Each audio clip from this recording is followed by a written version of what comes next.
This episode of Your Mom's House is brought to you by Sattva Luxury Mattress, the only online mattress company that provides free delivery, setup, and mattress removal.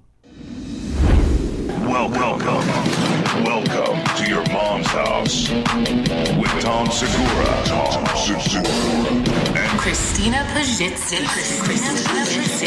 welcome to Your Mom's House.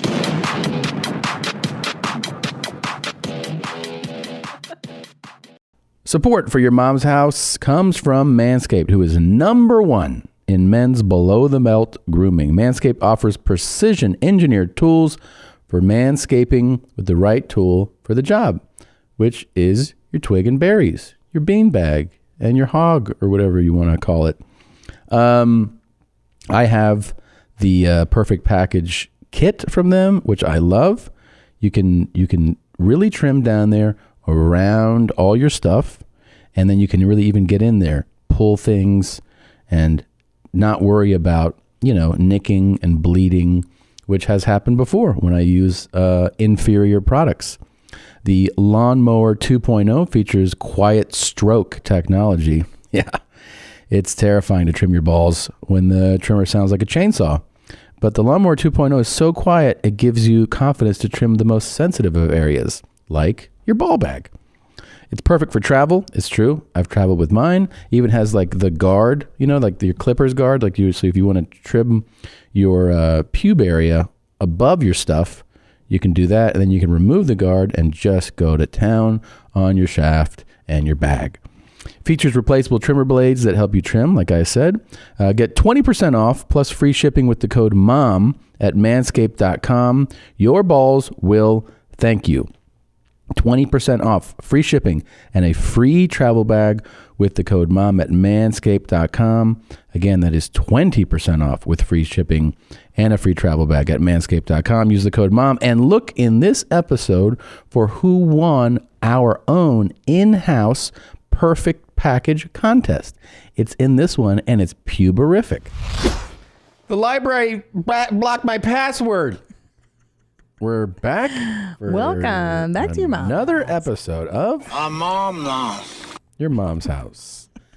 We're super excited about this week's episode. Oh, come on. We have just amazing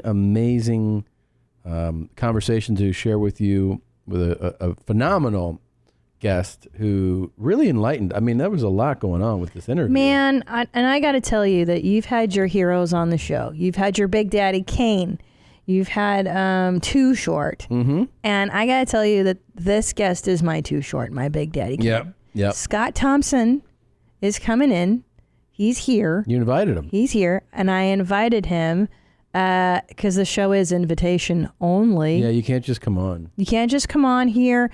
And you know what? You can't just tweet at me and demand who gets to be on Your Mom's House. It doesn't work that way. We vet the guests. We make sure they're of a certain caliber. Mm-hmm. And Scott Thompson met that criteria. In a big way. Scott was fantastic. Invitation was extended. He came. What we have right now to kick off this episode.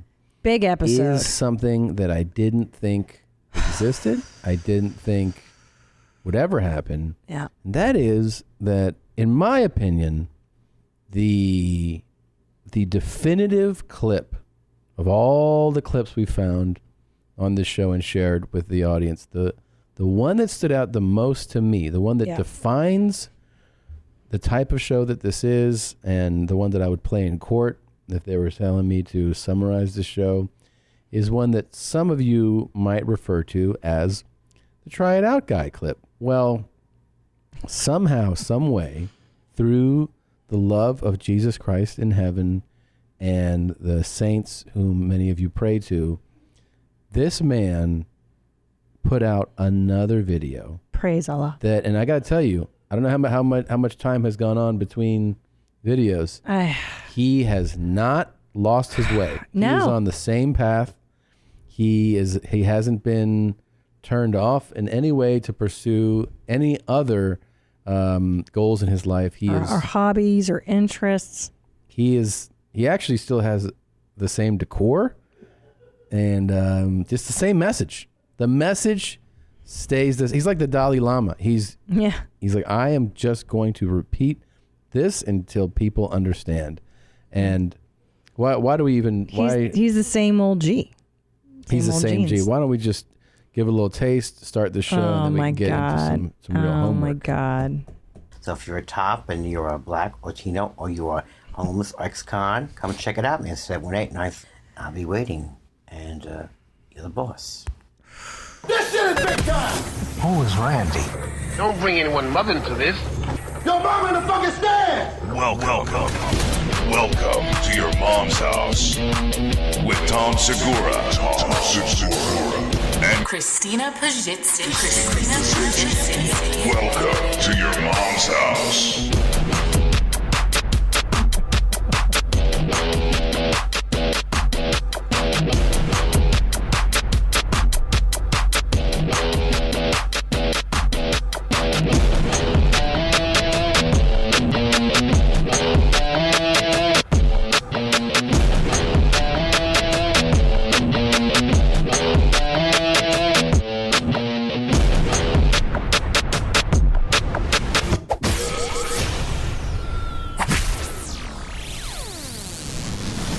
God is good, and you know, I never thought that I need to be fucked a lot, man.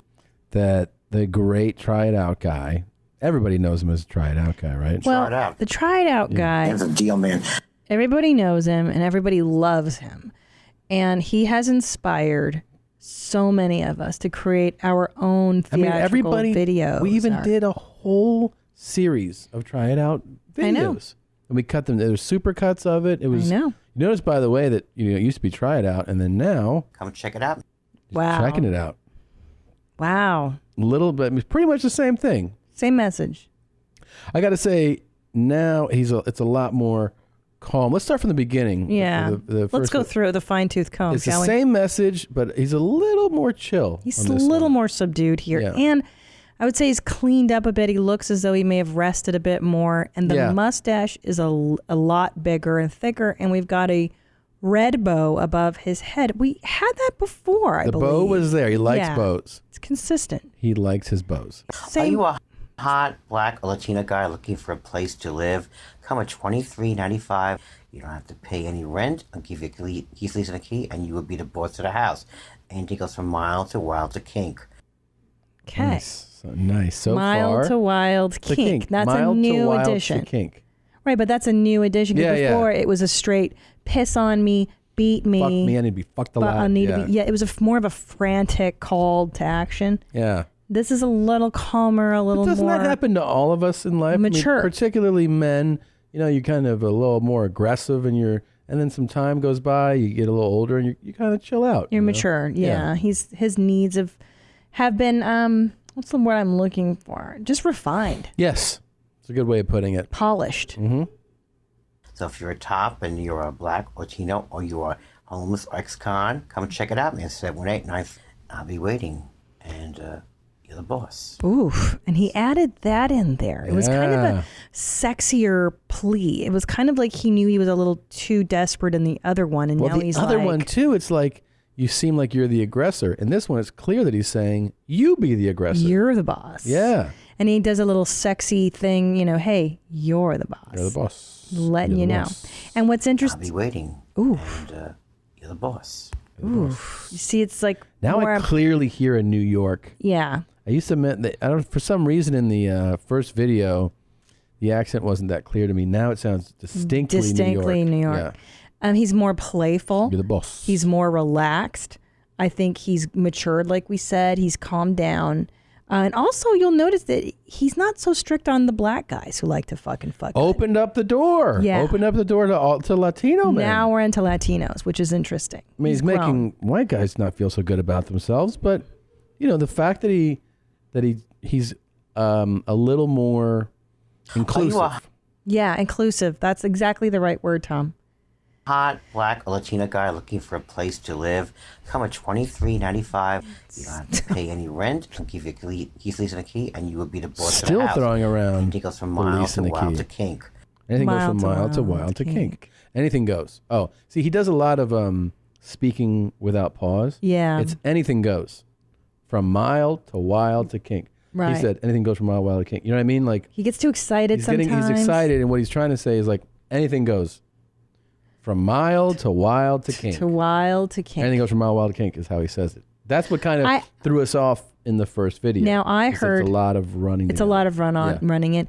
I heard from mild to wild kink. That's what I heard him say. Go ahead. It's kink. Play it again. You don't have to pay any rent. I'll give you a key, lease, and a key, and you will be the boss of the house. Anything goes from mild to wild to kink. To kink. Oh, from mild to He's wild to kink. We can make out, we can pound, or we can do some fetishy stuff. Boss of the house. Anything goes from mild to wild to kink. Yeah. Okay. Piss on me, beat me. Piss on me, but see, he doesn't go so far as to specify. No, well, I think and beating. maybe that didn't yield the results he wanted. Right. That's why you adjust your message.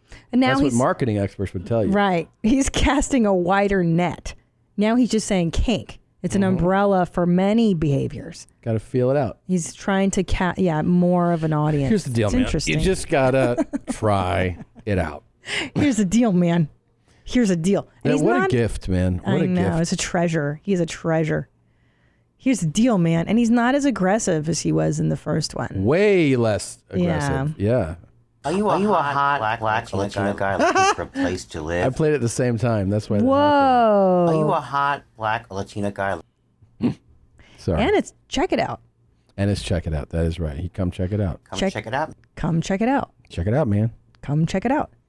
Yeah. Wow. Speaking of dating, we have discovered a brand new dating show on Netflix called Dating Around. Love it. Love it. Love it. Me too. I cannot believe how obsessed I am. I love watching. I knew you'd love it. I love it. I found it on the road and I was like, I had to stop myself from Millionaire watching. Matchmaker. I want to see people fall in love. I do. I like it a lot. Well, I love it because it has that thank you, Patty moment that you love so much where you get to see who he likes or who she Great likes. concept. Masterfully edited. So the concept of dating around is you have one person, the main goes on 5 dates. With different genes. But they edit it in such a way that you see the 5 possible suitors in the same area, like the same place for each date. Let's say the appetizer drinks, the entree, and the post-drink hangout.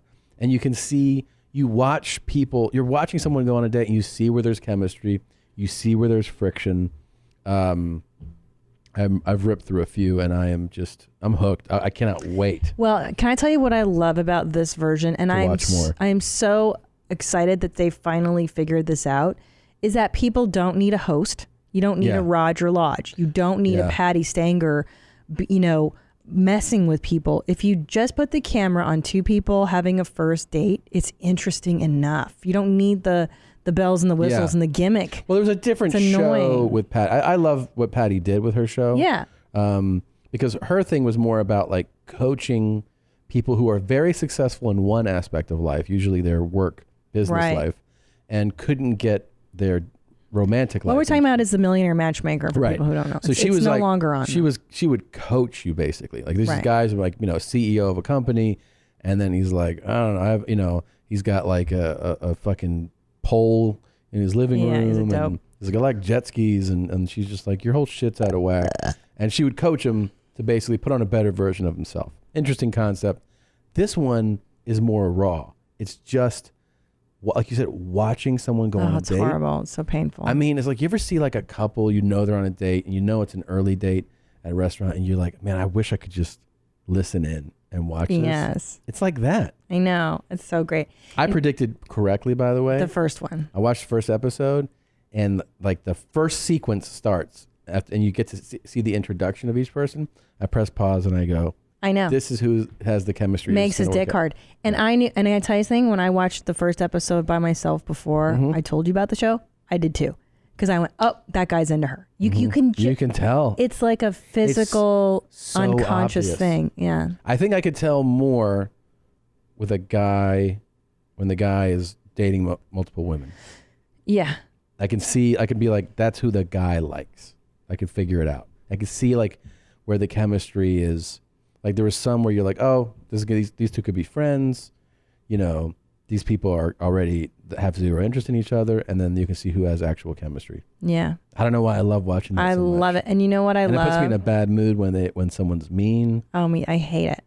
I hate when people are rude on first dates. Like, there's somebody awful on the one coming up. awful. Here's the deal, man.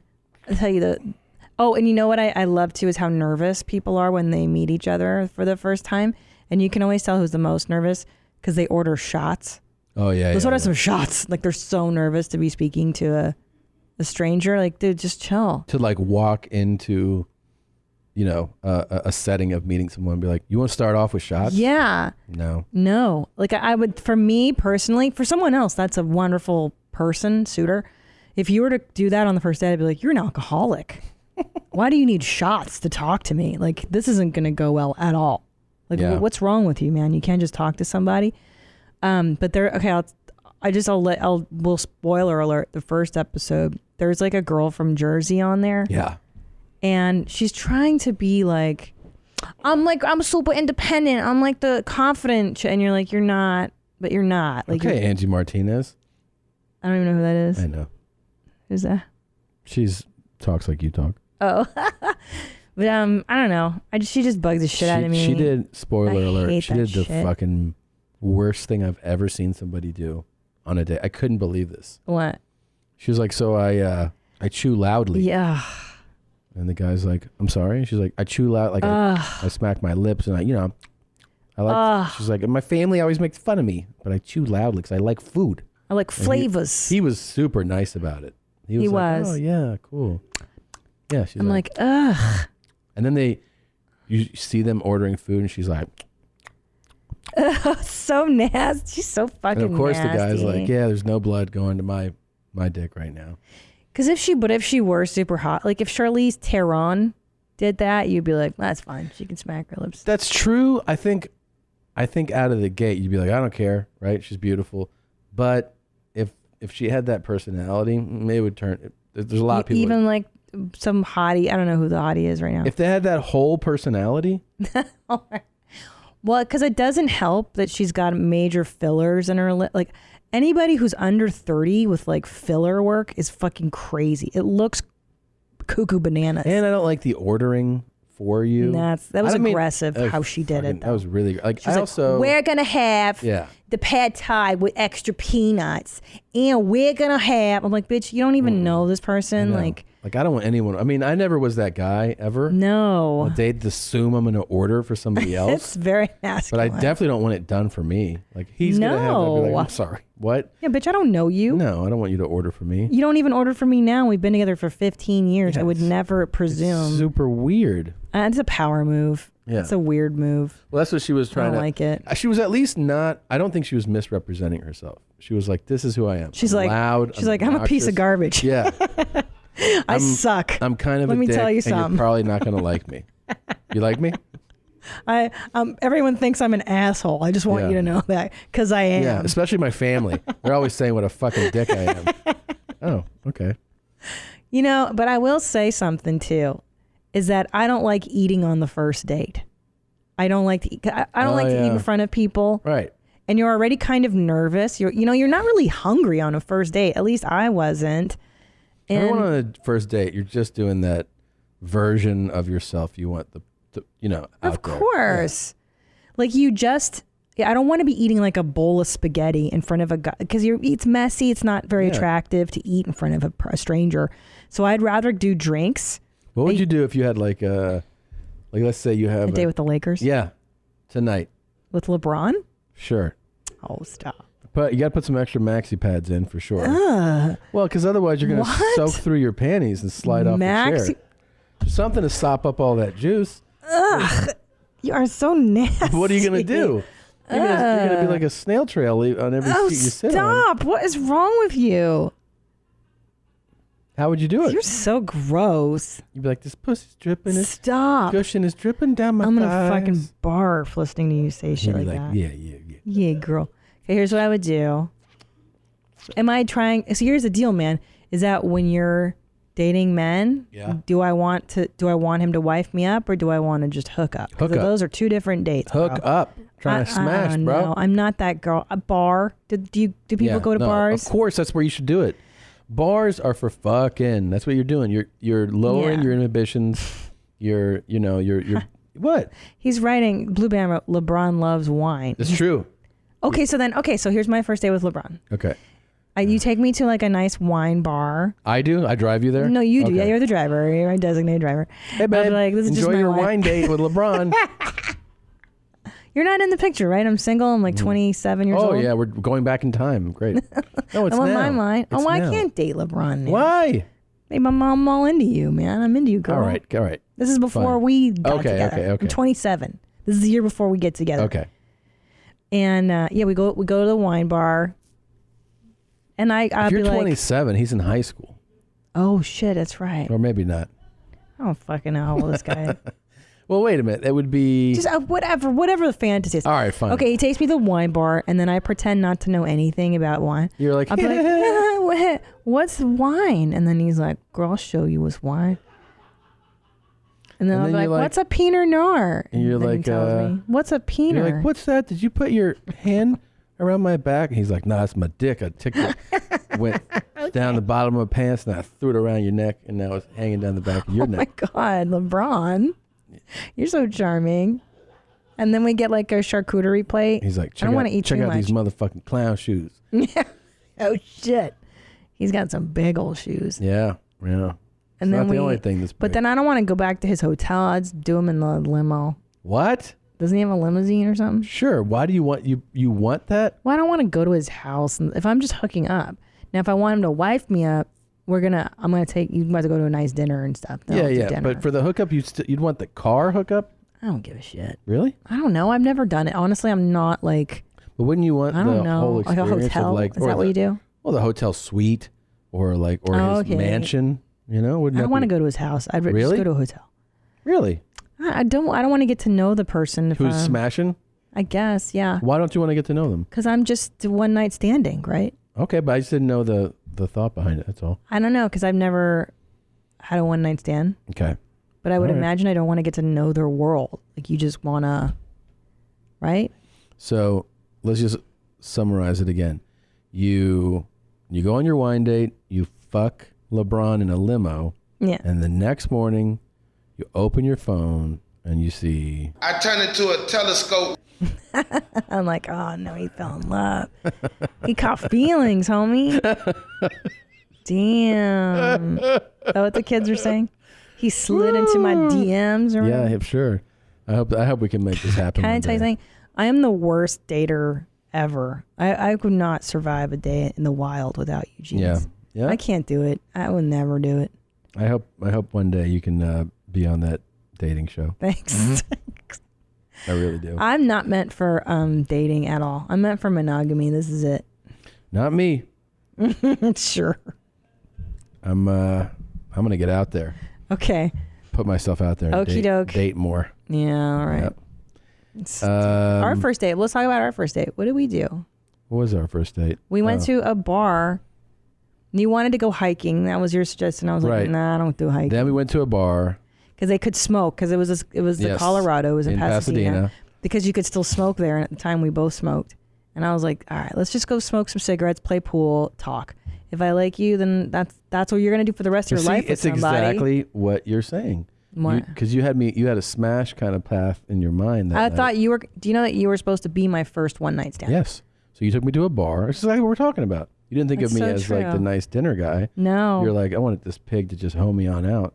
And then Yeah. we went from there, and then you took me, took me back to your place. I know. I tried to hoe you on out, You did. but then I liked you. I was LeBron catching. I suck the fucking dick and get the fucking cum. That was you. And then I was like, I think I love you, Tom Segura. I couldn't do it. I know. You were very cute. You were you 25? I was 28. That's crazy. And now you're 47. It's almost your birthday, Gene. Well, by the time this comes out, it is my birthday. Oh. This is out on my birthday. Oh. Happy Yeah, birthday. or after it even. Yeah. Happy 50th. I'm not 50, but I am 40. No. We have that midlife crisis? Yeah. Oh, all right. I got that. I ordered some jewelry. Jewelry? Yeah. You did? No. No, don't order jewelry. I hope you do. I don't know. We'll see what happens. You may have to join a men's support group for your 40th birthday. A men's support group for what? For anxiety. Did you know that there's a men's support group you can join? It's not sexual. It's just where men cuddle and hug each other. Okay. I mean, hear about it? I'm listening. Go ahead. Let me see what this is. A Montgomery County men's group is looking to heal through the power of cuddling. On its meetup page, the Men's Therapeutic Cuddle Group says its goal is to provide a safe, structured, and platonic environment for men to experience acceptance, affirmation, and affection. It's not sexual. That's what platonic means. Guys, sometimes just need to hug to heal. God, how many times do we have to put this message out there? It's totally normal for guys to get together and hug and just feel better about life. There's a lot of normal things out there. There wasn't any other trainers. There wasn't anyone to teach me. So I had to go out and learn and put together the ideas. Well done, Seeker. Go to present for me. Yeah, just like a cool pup play guy. It's not sexual. It's a normal thing that happens. Now, some little puppies don't like this. It's an important thing to do. Oh, it's okay, pup. Let's have a look. Is that the men's cuddling group? Yeah, that's kind of what it turns into, I think. Some huggers don't like this, but some do, Yeah. You've come because you need a tail, haven't you? Oh, boy. Yeah? Good puppy. Is this the tail you'd like us to give you? Yeah, good puppy. Whew. Yeah. Yeah. Is that all the audio for this cuddling group? No, there's more where we hear the rules. This is the best. Here's what the are the rules. rules? Participants must shower before and remain fully clothed. They specify this is strictly platonic, and they're accepting men of all backgrounds, but they say men who are obese or have back or knee injuries may have trouble fully participating. What? Avalos for CBS Philly. Knee trouble? Because you can't get down there and suck those dicks? Hey, wait a minute. And by the way, no fat guys. I love that the organizers are like, we don't want any fat guys in this, right? No fat guys allowed. Oh, and also showering. It helps to be hot if you want to be part of our group. Yeah, nothing sexual. Yeah. Well, and the mandatory showering beforehand. Yeah, why? Why? You're just cuddling. You're just cuddling and being cool. Oh, let's have a look at the little hole there. Oh, shit. Oh. This guy with the mask on is going like, It's the noise the dog makes. Oh, all done, puppy. Are you okay? Good puppy. Let me close that up for you. oh, man. You know what I love too, which is unique to men in Yeah. a men's cuddling group, is that they have to tell the guys to shower beforehand. Like, that's how disgusting you guys are. Yeah. Oh, you guys have to shower before you come to this cuddle group. Yeah. Like, duh. No. Anyways, speaking of horrible things, our own Blue Band has a horrible or hilarious. Yeah, what is, you teased me and you're like, I have a horrible or hilarious. good. And I'm like, okay. Yeah. And you're like, it's of me. And I'm like, wait, what? Yeah, so just a little setup on this. Okay. So I was hanging out with my friend, and we were getting ready to go to dinner somewhere. So I went outside. You will see me on the left side of the screen right there. Where? Show me the area. Right there. Oh, okay. So that's me. And you're leaving a friend's house. I'm leaving a friend's house. I'm waiting for him to input like the alarm code. So I'm just waiting outside by myself. And then I noticed this tree over here, and it's blossoming. I'm like, I wonder if the flowers smell nice. So I lean in to go smell, and the rest is what happens. Okay, so we have a driveway shot, and we see on the security cam. Right. So I'm walking out. He's walking out. I'm waiting for my friend. I see. Yep. Just looking around. Oh, I noticed the tree. Oh, yeah. Oh, I wonder if it smells nice. Let's see if this smells good. Yeah. Let me just smell it. Oh my God.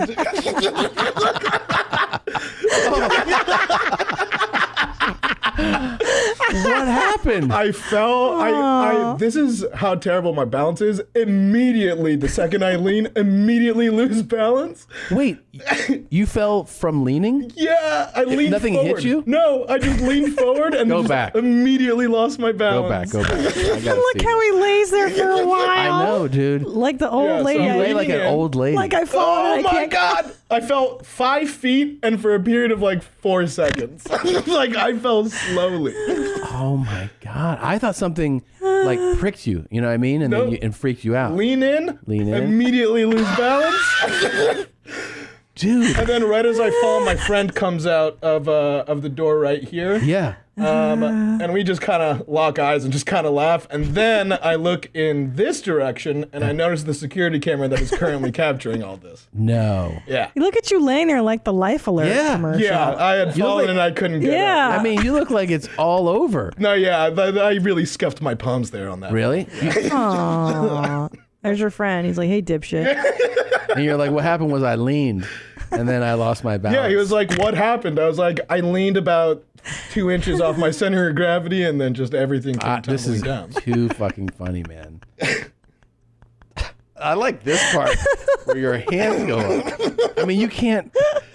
Yeah, it's the most cartoonish fall. Oh my God. It is cartoon. And also that you stay there for a while. Yeah, that's the best. Well, yeah, because I'm not 100% sure how hurt I am. I got you. I'm not hurt. falling and I I'm not can't hurt get at up. all. Oh, And you're not hurt though, okay?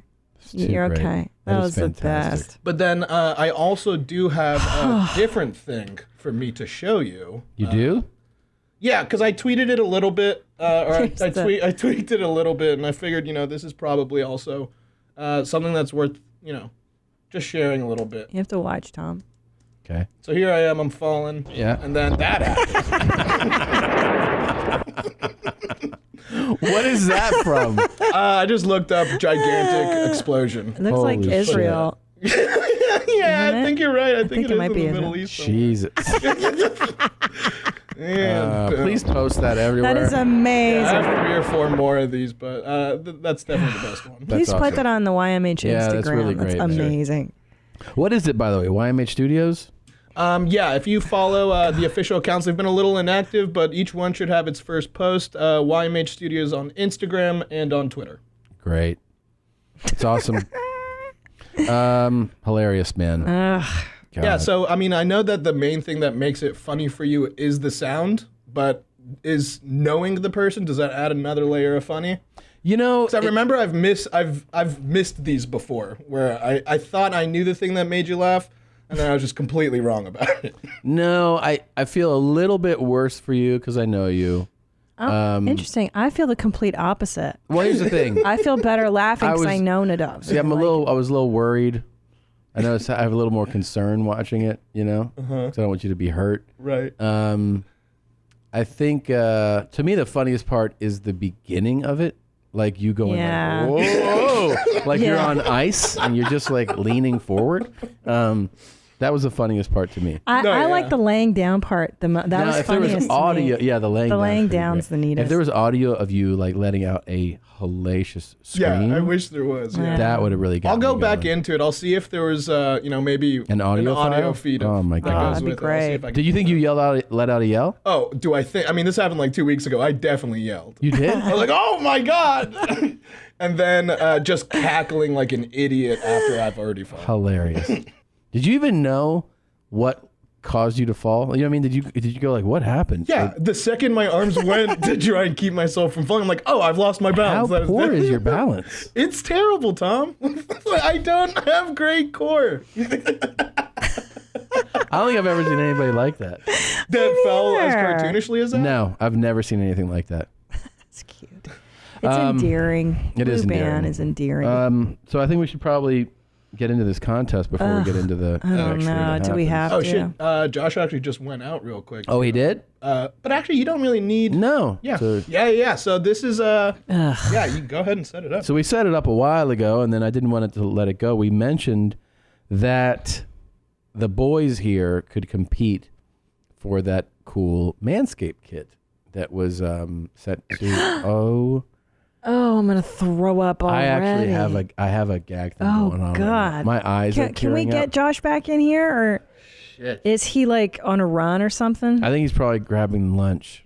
Yeah, he's grabbing the lunch. Oh my God! But I mean, hey, there's the Manscaped contest we have. You came up with the. Oh man, you came up with the idea. My eyes are watering. Yeah, it's hard to I even feel look sick at. right You're now. back, Josh. Good. Yeah.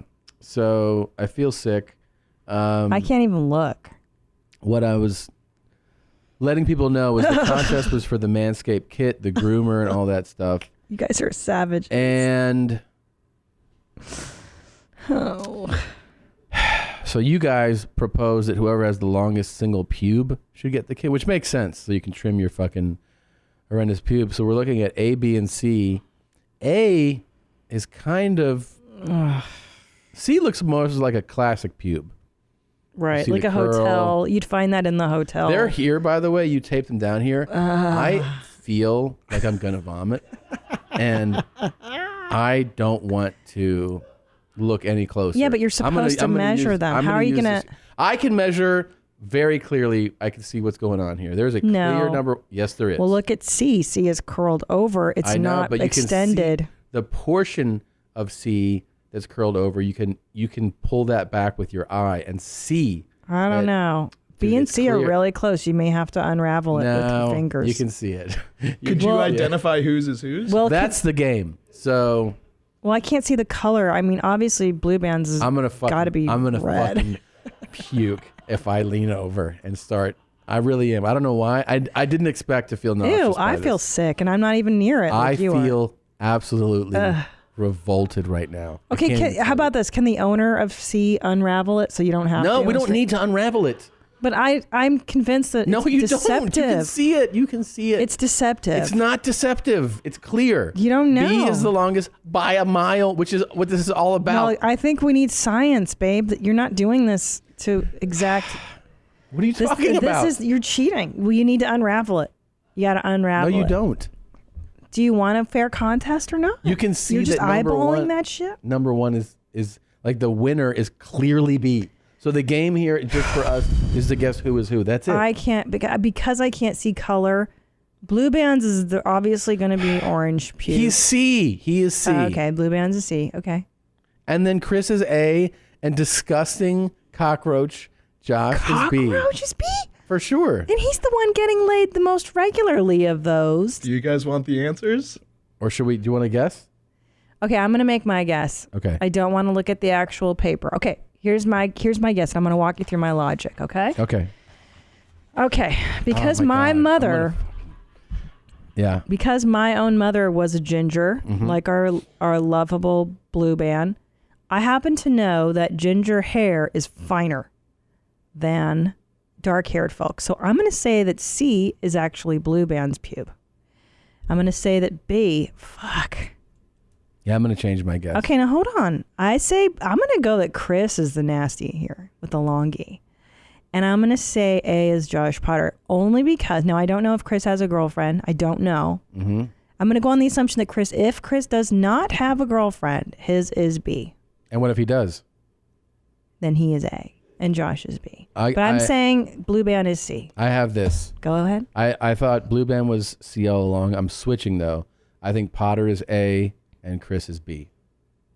Yeah. So now you're using, that's mine. This is my lineup. No, I said that Blue Band was C. I said that first. Okay. And then I guessed that Potter was B, but now I think his Greek blood, black asshole hair is A. I think it's super dark and coarse. I think it's the most coarse looking hair. And I think that one strand looks like it's 5 times thicker than anything else on the paper. All right. So which one, A? Yeah. Now reveal the answer, please. All right. So A is in fact Josh Potter. Yeah. Yep. We knew that. Dirtbag. I know where I got it. No. Where? It was down deep. It was down deep. In your asshole?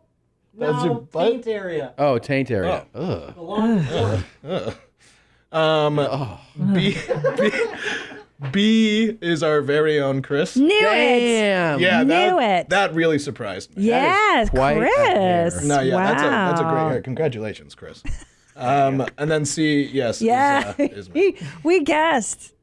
You guys crushed it. Wow. Revolting. So I guess that means, so who's the winner of this contest? It's Chris. It's Chris, hands down. Chris gets Congratulations. Wow, Chris. Good work. Will you please trim a little bit down there? Oh my God. I mean, it has a nice guard on it. It really is effective. Maybe do it before and after for us. All right. Now that I'm going to throw up. We burn that paper.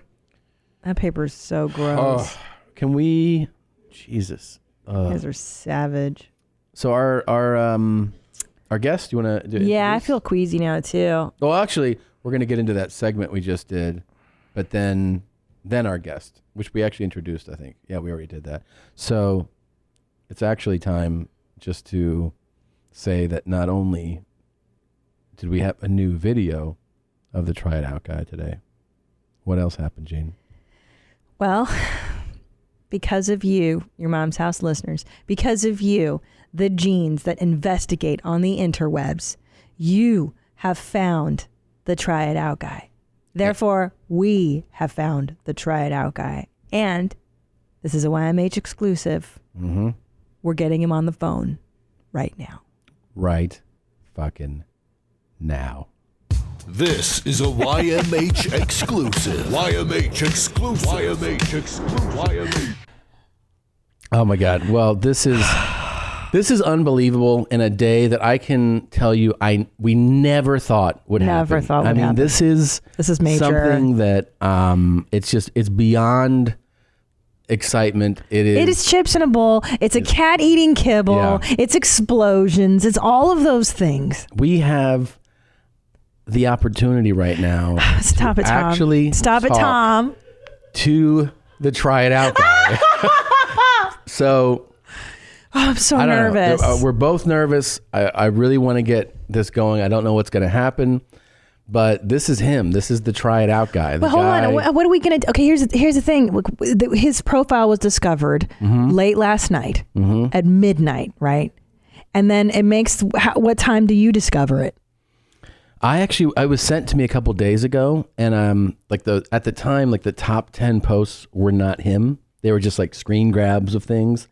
And I was like, oh, this is, and then it was sent again, and I saw that it was him, and I was like, and I saw that he's posting videos and giving out his address and everything, and I was like, dude, I was like, Potter, I was like, you got to get in touch, man. And then he did, and he's expecting our call. I'm so excited. I don't even know if I can talk to him. I'm so excited. I think you're gonna have to take the lead because clearly he's into guys. I don't want to wait. He's not into longer. women. I'm no, ready let's to go. do Okay, this. okay. Ready? Oh my God, All I'm right. so nervous. Let's see what happens.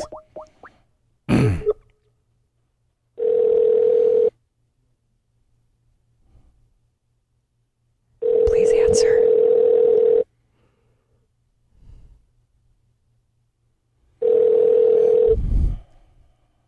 Oh my God, please answer. Hello? Hey, Robert? Yes. Hey, how's it going, man? This is Tom. I'm here with Christina. We're so excited to speak with you. Thanks for jumping on the phone, man. I'm doing okay. Oh, good. Hi, Robert. We're such big fans. Thank you for taking time out of your day. Okay.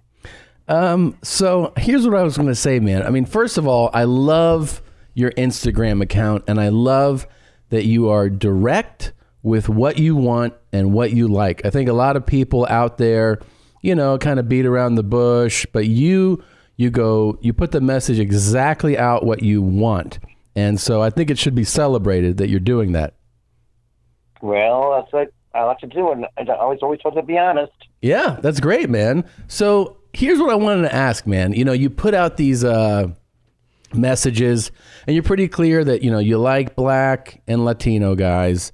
How is Instagram working for you as far as getting a response? Are you getting the response that you want from it? Sometimes. Sometimes. Now, do most people respond by commenting, or do they respond by direct message? Direct. Direct. And how does that work? So that some guy goes, I'm a hot Black guy, and then how does the exchange start?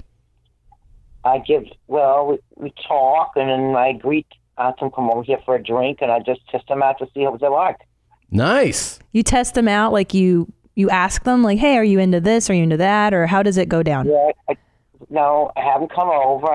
And then we have a drink or two. I have to see how they really are. If they're uncomfortable, then I know they're not my type. Oh, gotcha. See, you have a good system, man. You have a good system. Now, this you're not into white guys, right?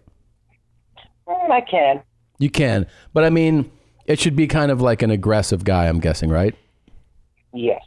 Now, one of the things that kind of stands out in those videos is you're pretty bold in that you are open to men from jail, ex-convicts and stuff. Do you ever, I was thinking that maybe you would get fearful in a way of somebody like that. Do you fear them at all?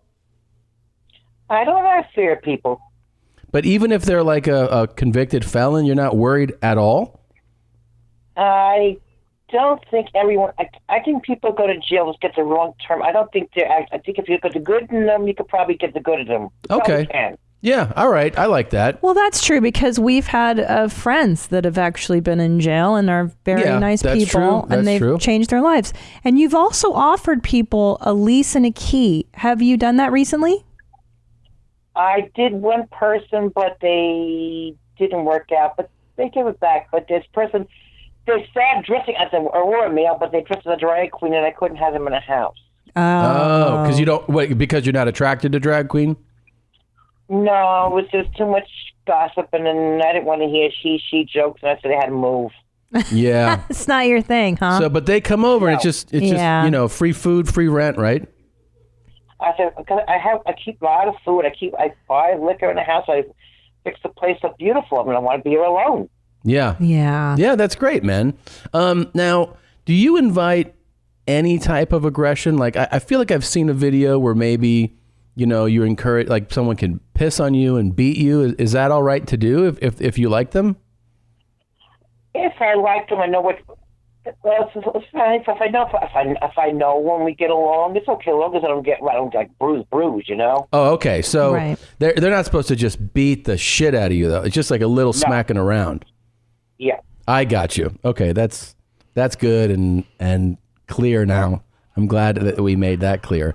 Now, is the invite open to hoe you on out? Like, is that what you want to happen? Yeah, I keep an invite.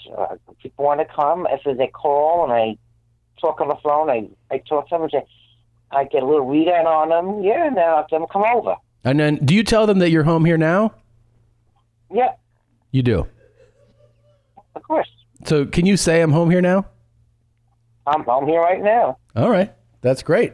Now, I got to tell you, we have a pretty big reach. And I want to know, do you want us to give out your Instagram handle? Because if you want that to happen, we will. But I want you to know that if we do that, you'll gain a lot of followers and get a lot of messages. And I just want to make sure that would be something you want. That's no problem. Okay. And, just so you know, I mean, if you do that, a lot of people will have your phone number because you post it and your address. And I just want to make sure you're comfortable with that. I am, because I have Facebook. So Facebook is so slow. Yeah. No, Instagram's the way to go. So let's see this. I think our guy here can pull up your Instagram account. Do you know your own handle well on Instagram? Yeah, I know it. It's Robert Paul Champagne. Is that correct? Right. Okay. But the handle is actually Robert Paul. PL. They abbreviated it, yeah. Yeah, Robert Paulch, basically. Paulch. Paulch. Okay. And you have a lot of great artwork on there. Beautiful men. A lot of different posed men with amazing bodies and physiques. And then there's some of your stuff in there. You're wearing different hats and masks. I really like your page. Well, generally, I could be sexy, but I also, when it comes to summertime, I go to Coney Island. I perform on karaoke. That's what it is, because you said I'll see you guys at Coney Island performing, and I was wondering, so you perform karaoke for people? Is that what you're saying? I sing, and I do Humperdinck, Tom Jones, all these people. And I generally like throw gifts to the people I know, and then if I have a good day, and I know a lot of people have go like Coney Island, so I get like toys for the kids if the haven't got a lot of money, so the parents don't feel so bad, you know. Oh, that's nice of you. Yeah, can you sing like one line? Not right now. Not right now. No, Okay. he needs music, Tom. Well, yeah, I'm just saying. Not right now. I wish I could. Okay. No. So you're a New York guy. Do you frequent any area of New York, or you just like people to come over? I have people come over. I don't go to the Village because it's not my scene no more. The Village. I got bored of it. Really? Yeah. So now it's basically putting out these posts and kind of seeing. So you're kind of you've evolved into the digital era. Basically, you're doing what's the modern thing now. Yeah. Yeah, that's fun. It's fun to try it out. You know. It is fun to try it out. The thing is, our show, like Tom said, has a huge reach and a huge following. And if you're looking for black guys who want to do it, you're going to find it on our show. Oh, they're going to hit you up. I mean, guys who like to fucking fuck good are going to hit you up directly. Would you? I was going to. Now is your opportunity. If you wanted to put it out there, why don't you tell our listeners what exactly it is you're looking for? That's a great idea. Just give us your message. What I'm looking for are black men who are aggressive. They're not shy. They're not effeminate. They could smoke. They could drink. They could be themselves. They're fun to be with. They're sexy.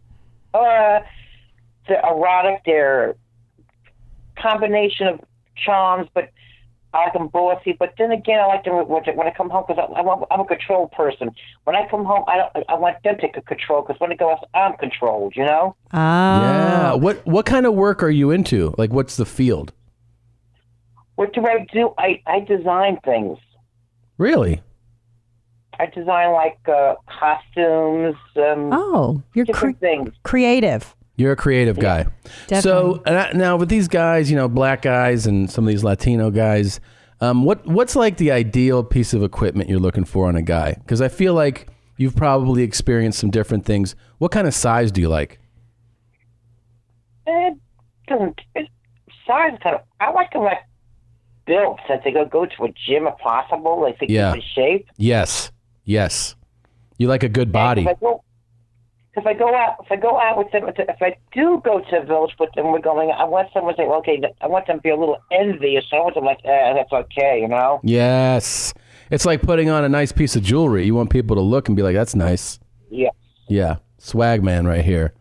So you want you want a pretty aggressive top is what you're looking for though. Yeah. Okay. Because he's a power player by day, and then I think at night, right? Is that kind of it? Like at night, you want to be, you want someone to take care. Because during the day, I'm more of a control. When I come home at night, I want someone that's them to have control. I'm tired of me being always the one making the decision to come home. You know, I'm tired of it. And how do you feel about drugs? Are you open to people using them, or do you have a strict policy? No, if they take drugs, it's okay, but I won't take drugs. That'll lead to them. I won't take drugs. But you will drink, right? You'll have a drink? Oh, I have drinks in the house. Shit, I have all kind of liquor in the house. I smoke cigars and everything. But nice. Drugs, they got that they could do it. If they want to do some stuff, they can. Okay. Yeah. That's good to know, man. That's good that you're open to whatever. Yeah, these guys can hoe you on out if they want to, but like with you keep saying that phrase. Have you ever heard that phrase? Hoe me on out, hoe man out. No. Yeah, that makes sense. I understand that. How did you get into? By the way, because I love talking kinks and everything with people. How did you get into the pissing? How did I get into it? Yeah. When I was about 20. I was taken to a reservoir, and because I didn't care for the drag bars, I went to an S&M bar, and I got into this S&M scene, and I got a little more into that. Nice. And then it evolved there? Yeah, we had it there, because at that time, it wasn't like censored now. Now everything's so censored. Now we had a little more freedom. Yeah. I agree. I feel like people are a little more, uptight nowadays, huh? A lot more. So we're letting people know the page. They can go and it's okay. You're saying go ahead and follow me, Robert Paulch on Instagram, Robert Paul Champagne, and you're saying it's okay for them to send you messages, and you're open to it, right? I'm open to it. Because I have Facebook. I put things on Facebook, so Facebook is getting slow. I put so much on Facebook, it's like slow. Yes, Instagram is way better. I totally agree with you on that. And hopefully these guys that reach out are, it's really going to pick up for you, just so you know. You're going to get a lot of messages, and I hope you enjoy it. We're big fans, man. So thank you so much. Thank you, Robert, for doing this call. And you put the call out there, and you're going to get a lot of responses, and I hope you find what you're looking for. I think you are. I think there's going to be a lot of black guys and Latino guys that fuck good that are going to want to take you up on the offer. Okay. All right. Well, thanks so much, man. I hope we can talk again soon. Okay. Have a nice day. Okay. Have a nice day. Thank you, Robert. Bye-bye. Take care. Oh my God. Oh my God, I'm sweating. That was so exciting. That was the best day of my life. We did it.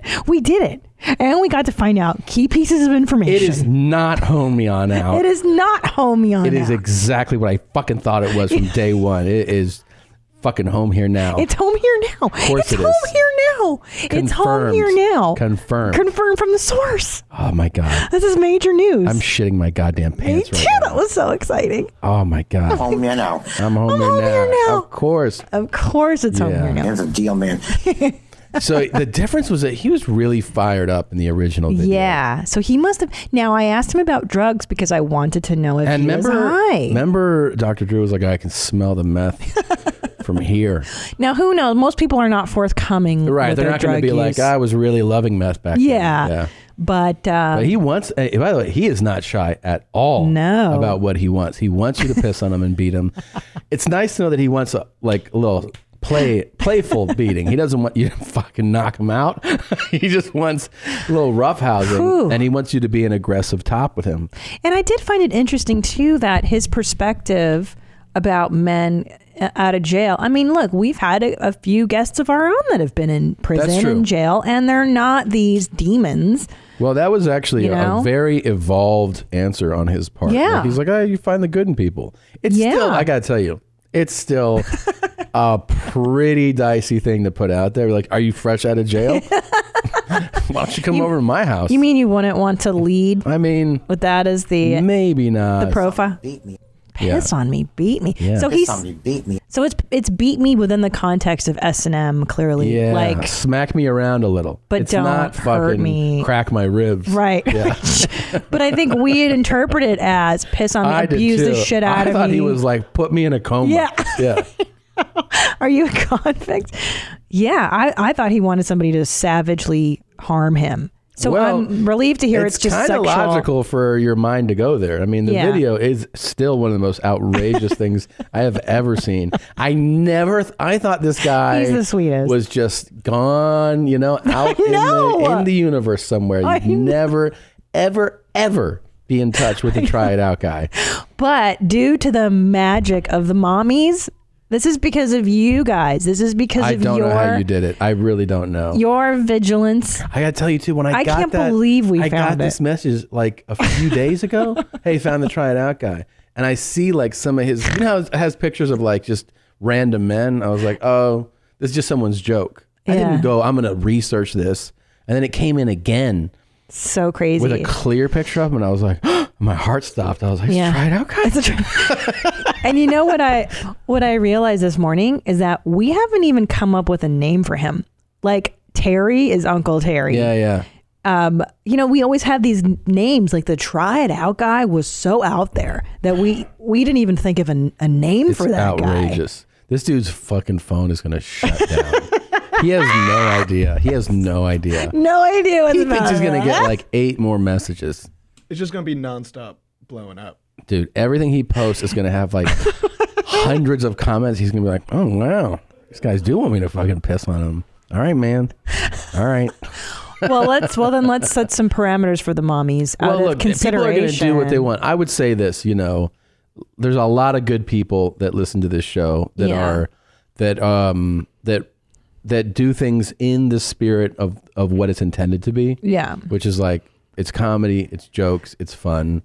I would encourage you to not mislead him or be malicious towards him. Yeah, serious inquiries only, guys. I would say if you're trying to fuck and you really are trying to fuck, hit him up, compliment him in his posts.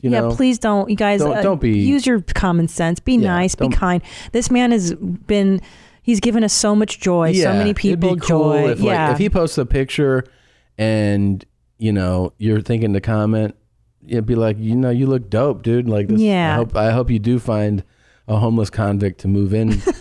Something like that. Be nice. Be nice though, but don't ruin it for us because he's sweet. Not only has he provided us with countless hours of entertainment, but he was so gracious on the phone. Yeah. I mean, just be cool to him, man. Try to be respectful, guys. Don't be. There's gonna be always a few jerks out there, but I'm saying don't try to fuck with him. Yeah, he's sweet. He is. He's very nice. God, that was like. I mean, why don't we just retire? I know. Let's just end the show forever. And like I've seen Tom Cruise in public. I've seen nothing Gwen like this. Stefani. I've met celebrities. Dude. Kim Deal. Nothing compares to talking to the tried out guy. I did press for Instant Family last year, and they were like, I forget who it was like, if you could meet anybody, who would it be? And I was like, the try it out guy. And of course it was one of those things where the interviewer was like, I'm sorry, who? And I was like, just this awesome guy on the internet. We can't find him. And they were we like, did. Okay. And I cannot believe that it actually happened today. I can't believe it. I feel connected to the world. I feel connected to the mommies who listen to this show. I feel like I can't believe we're actually holding this for a few weeks, like from when it's recorded to when it comes out, just because of the nature of how we've had to bank things. Well, but when you hear this, it's already been a week or two. Oh my God. Yeah. It's unbelievable that I mean, I wish this were streaming live. I know. I want to put this out right now. Damn it. Now, the only other somebody beat me home now. The only other YMH celebrity that has refused to come on the show or even really acknowledge us is King Ass Ripper. Uncle Terry would be great, by the way. I don't know. Would he? I would love to talk to him. I think he's a cool guy. I think he's the president of the Cool Guy Club. But I think that CEO and founder. What's his name? You don't think Robert's the founder of the Cool Guy Club? Well, maybe, but Uncle Pete, aka Terry, can really. I mean, he puts up videos all the time. He's a natural in front of the camera. Yeah. He articulates well. Yeah. I think he'd be great. I mean, King Ass Ripper is the. What is that? It's almost like Bigfoot, Yeah. Like I've seen photos and videos, but yeah. Terry is he's more accessible. King Ass Ripper is just a mystery, and I feel like we'll never really know what's going on. Terry is unboxed therapy for porn. Yeah. But King Ass Ripper, you're right. Look, you guys don't know. I mean, it's different now. Maybe if somebody made the effort now to get him.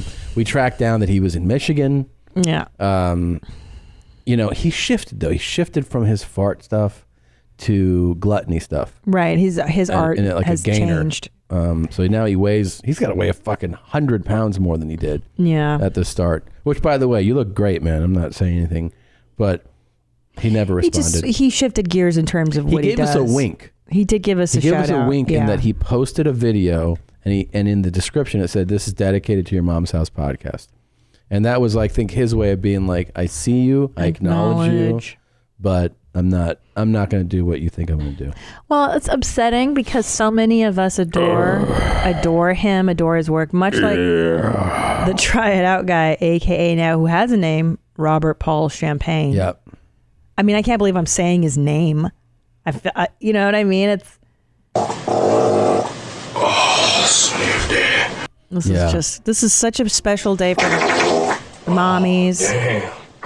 Such a special day. It's amazing. It really is amazing. Mommy power, guys. This just goes to show the mommy power out there. I just don't know what else to do with my life. I know.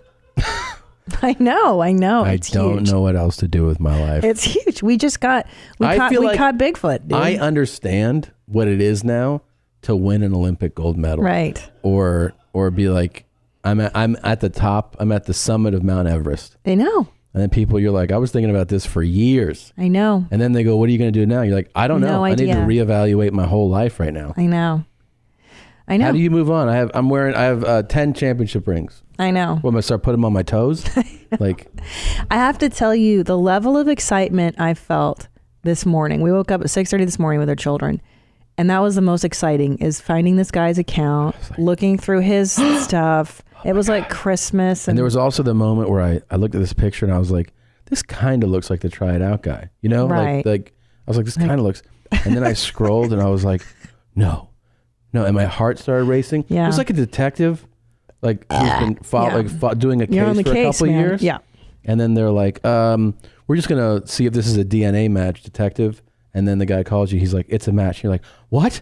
And they're like, and we have his address. It's 2395. We know exactly where he's at. Yeah. Holy shit, man. It was that level. It was really amazing. Oh my gosh. It's really weird because you'll notice on his profile there's well lit photographs. And then poorly. And he lays in the same spot as the Try It Out video still. He still lays on that couch. He loves that area. He's like, I got a nice place, alcohol. Yeah. I love it, man. And then he posts photographs of himself in the black dark. And it's so dark. You can't even see him. And he's cool guy an for attractive sure. guy. Yeah. No, he's doing his thing. You'll be surprised when you see his face. He's a good looking guy. Yeah. That video doesn't do him justice. He's much better looking. I think he was kind of tired in that video. You think so? In the original. Yeah. Yeah. Yeah, he looked a little tired. Yeah. Could have just been Cool guy club. Yeah. Chairman and CEO. Founder. Yeah. Yep. I don't know where to go from here. I don't know. We got a guest. Who's our guest on this one? Scott Thompson. Scott. Oh my God. My favorite. Kids in the Hall. Scott Powerful Thompson. episode. You'll see in this episode, Mommy C freaks out because I grew up adoring Scott Thompson. It's true. Although you do obviously love him as well. And Yeah, he's great. I would say we had quite a chat with him. a little partial to you.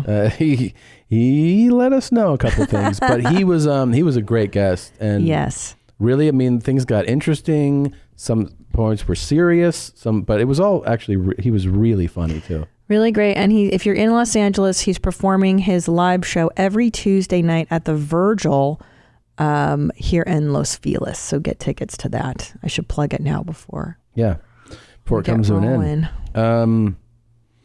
All right. Well, I need a moment, man. I need a moment too. Yeah. So let's enjoy Scott Thompson. Thank you, Robert. Wonderful, tried out guy, and enjoy this episode. Jesus Christ. Your mom's house will be right back. All right. Here with us today, I'm so excited, is the fantastic Scott Thompson. Clap for him. Thank you. I come clapping. That's kind of rude. And I just have to say, we've had so many celebrities come in here. Have you? I am so excited for you to be here. I can feel it. I can feel their auras everywhere. Yes. This is a very fabulous place. But I think everybody knows you from Kids in the Hall. Yeah, probably. Obviously. And I just have to say, you are one of the earliest comedic influences, because I got Kids in the Hall in like sophomore year of high school, and I was a goth and I was weird. Good, that's right. Yeah, that's our target audience. Yeah. And my friends and I found you, and it was just a miracle, because sketch comedy before then felt kind of lame. Like SNL, okay, but you guys were edgy. It's kind of lame again, isn't it? Yeah. Like there's nothing. There seems to be no sketch comedy in American television right now. Yeah, that's pushing boundaries, or really. Yeah, and I don't think, even just sketch itself, I can't think of sketch shows. Well, SNL still. It's been on SNL, since 75 Yeah. Oh, yeah, that's right. That's still on. Yeah. Still on. It's crazy that... it is crazy that it's on. It's still crazy that it's on. And you know what's really crazy is like, I always thought that everybody, at least like let's say if you grew up here, maybe in Canada too, you have your period that you watched it, right? Yes. And then there's like real psychos, like a guy who works here, right? Josh, right? Oh, I met Josh. Yeah, Josh Potter. We gotta talk about him later. He has such a lovely poetic name. Yeah, it is lovely. Yeah. He hasn't missed an episode. What's ever. wrong with him? There's a lot wrong with it. We're gonna get into some of his problems. that. You may have to help us. Josh Potter has never missed an episode. Never missed an episode. I knew there was something wrong with him. And he's a real scumbag. So it's like it doesn't even fit the. You know, he thinks he's hiding it, but you can read it on his face. You can see it, right? Yeah, Yes. totally. Yeah. I could smell it. But wait, let me finish gushing on Scott Thompson. So there's kids in the hall. Amazing. My mind is blown. All of a sudden, comedy can be cool and edgy, and you guys are you're Canadian, so you're different and weird. And then there's Scott Thompson, who's different than the rest, right? One of these kids is doing their own thing. Right. And it's because, look, I grew up in LA. I wasn't like a stranger to gay people or to cultural whatever. But you were like... I was a freak. You were awesomely gay. You were owning it. Like, No, there was no like one. now everyone's... Oh, God, gays are so boring now. Yeah. Yeah. But I was very lucky to be getting in the very beginning when I could be alone. And I'll be honest, I mean, I knew what I was doing was mental. That was crazy. Yeah, but there's a lot of risk associated. It was terrifying. Was it terrifying? Oh, yeah. You can't It's imagine. 92. A gay man when I met the kids in the hall was the 80s, Which we're gonna bring up and the later. 90s. Oh, my Lord, it was a terrible... I mean, I'm in a weird way... You know that Arab saying, may you be born in interesting times. Mm-hmm. I got cursed by that. That's a curse and a blessing. And I was born into basically a war. I was born into like the HIV war and a plague. And so I came out, and within a year of me coming out, and it took me a long time to come out, which probably saved my life, everyone's dying. So when I was with the kids in the hall, it was very much like there's nothing... I might not. I actually believe I probably won't make it to being an older man. Like I won't make it into middle age. So I had nothing to lose. So I just went. I'm going to jump off this cliff and see what happens. What was the immediate like the group like as far as like they know you're gay before you? Everyone knew I was gay. I was openly gay in comedy. I was the only person, and it was wild. A freak show. People were just. It didn't make any sense. You couldn't. But were the guys also part like no one was? Well, I'll be honest. It didn't. Not overnight. No. At the beginning there was an enormous amount of pushback. So like you can hang with us, but like, could you knock it off? Well, could you stop acting so faggy? Yeah. Or Oh, really? No, that's not true. No, because the truth is, I wouldn't say I'm butcher than they are, but I can take every one of them in a fight. You absolutely could. Because they know that I have gay rage. And Hell you don't yeah. fuck with gay rage, especially if you're a gay man that was born in my era. So I think that's what they really respected. Sure. And they were punks at heart. We're punks at heart. So they knew that what we were doing was completely against the status quo. Mm-hmm. So that in that way, they were absolutely aboard. They knew that I was kind of like a secret weapon, like a bomb. Right. And so that thrilled them. And that really pushed them into exploring their own sexuality and being women. And yeah, you guys. Oh, that's you guys were owning that. We like did. Francesca. Yeah, and it allowed them to access their feminine side. Sure. Because they're like going, Yeah. you know, because I mean, in some ways, I mean, I'm, you know, like I would play a lot of the macho guys in this show because I studied, man. I had to learn. My generation had to learn how to pass. Right. So I had to learn how to be like a man. Like you don't have to nowadays. So it's a very different world. And in comedy, but I did know, I was savvy enough to know that what I was doing was new. And that thrilled me. I thought, no matter what happens, even if I'm not that good, I know I'll be first. Oh. And that was a thrill. That was a thrill. Yes, Yeah. that really was a balm for the pain. Do you know what I mean? BALM bomb. It was definitely, it made it easier, you know, to know that, well, I'm first. And I know that that's not easy, but I learned that, you know, I thought there'd be more money in being first. Hey, but you know what? There's no money in it. But here's what's there might be, because here's what's There might be revolutionary. now. There Yes. might be. And here's why. Not yet, but here's there why. might be. I feel like you are one of you're very you should be more celebrated for your bravery in comedy. Because when you... Well, I'm not going to say much about that, but because that's not... It would be very un-Canadian for me to agree with you. But you are a pioneer. You are a pioneer. Yeah. The courage that it took to come out. And not only that, Now you can't even say the word, the F word. I can't say the word. You can to me. I don't care. I do, and I know that it makes people blanch. Well, let's talk about that because it makes you, them but blanch. it did even in the early 90s. Absolutely. But you owned Yes. that word and you reclaimed that word. Yes, I did. Yeah. And now I look at it and I go, is it time for me to jettison it? And I don't know if I really can personally. Well, no, because you it's- came up saying that word. and It is. It's you know. the word that it didn't define me, but I heard it.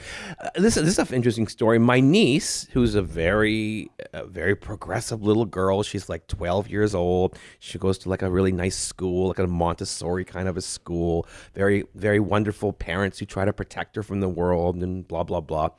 Anyways, recently, I don't know, I was telling a little story, and in the story, I said faggot, and she just about collapsed. And I went, what's wrong? And she goes, what is that? She was just responding to the actual sound of it, the T and the G, the double G. Yeah. And I went, well, faggot is what you call a gay man. And they go, why would you use, I don't get it. She didn't understand. And I said, well, it's how gay men are abused. And she didn't understand it. And she said to me, I've never heard the word before. And I had to slap her. I'm like, well, wake up. I feel like Sharon Moonstruck. Get used to it, or whatever the hell she said. Yeah. But she literally hadn't heard the word. No, and they were like, and their parents were like, don't say it. Yeah. And I'm like, look, I'm the uncle that's going to introduce her to the real world. Yeah. This is the real world. I mean, if you're 12 and you're still never heard something like that. Isn't that something? Isn't that kind of like indicative of parenting today? Of today. Yes, today's absolutely. culture is like everything is like. I really do believe that every generation thinks they fixed it, but they haven't. No, they're just doing it wrong in a different way. And I think that the new overprotection is in many ways the new abuse. I agree. Because I think it is 100%. abusive to not prepare your children for the world. You're totally right about that. Absolutely. And one of the big groups that does that, like probably the most, is just academia. The worst. offenders. The more Insulate and education, the isolate. worse Ooh. parenting. Yeah. You really need that sweet spot is like working class just before middle. That's a sweet spot You know what for parenting. I say it's the 80s mom. That's kind of what I'm adopting. yeah. Because some of that wasn't Do you guys horrible. have kids? Yeah, we have 2 kids. Oh, and how are you raising them? Like orchids? I'm like, you faggots every morning. To your little girls. Absolutely. I hope you call your little boy a little dyke. Yeah. What are you doing in the overalls, you little dyke? Wait, but did you just gender our children? Oh, fuck. yeah. Don't you dare gender them. Let them That's pick a their form own of gender. abuse too. Good luck with that. Good luck with that. We watched this. We always talk about gender. We love gender and stuff. in Sweden, right? Wasn't it in Yeah, Sweden? in And It is in Sweden. out of control. It is. And so this guy is like has his child, and then in the mornings, getting the child dressed for school, goes like, "What gender are you today?" What do you feel like you are? And you can see, The kid's okay, 3. it's a little girl, okay, and the little girl's like, you could see that she's like, I'm a girl, Yeah. and he's question like, mark. all right, I mean, today that's fine, and of course, like, how can she even process what the question means? can't. You know, it's like It's she wants you to tell her Of course she does. you have an identity. That's you know? abuse. Yeah, I think it is. I think it is abuse, actually.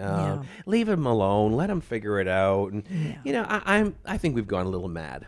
Yes. I really do think we've gone a little mad. But that's the way it works, Preach. right? It goes one way. Yeah. So it was like this really, everything was swinging, you know, culturally one way, and then you try to compensate, but you overcompensate. Oh my God. Yeah, the pendulum's gone And so this, far.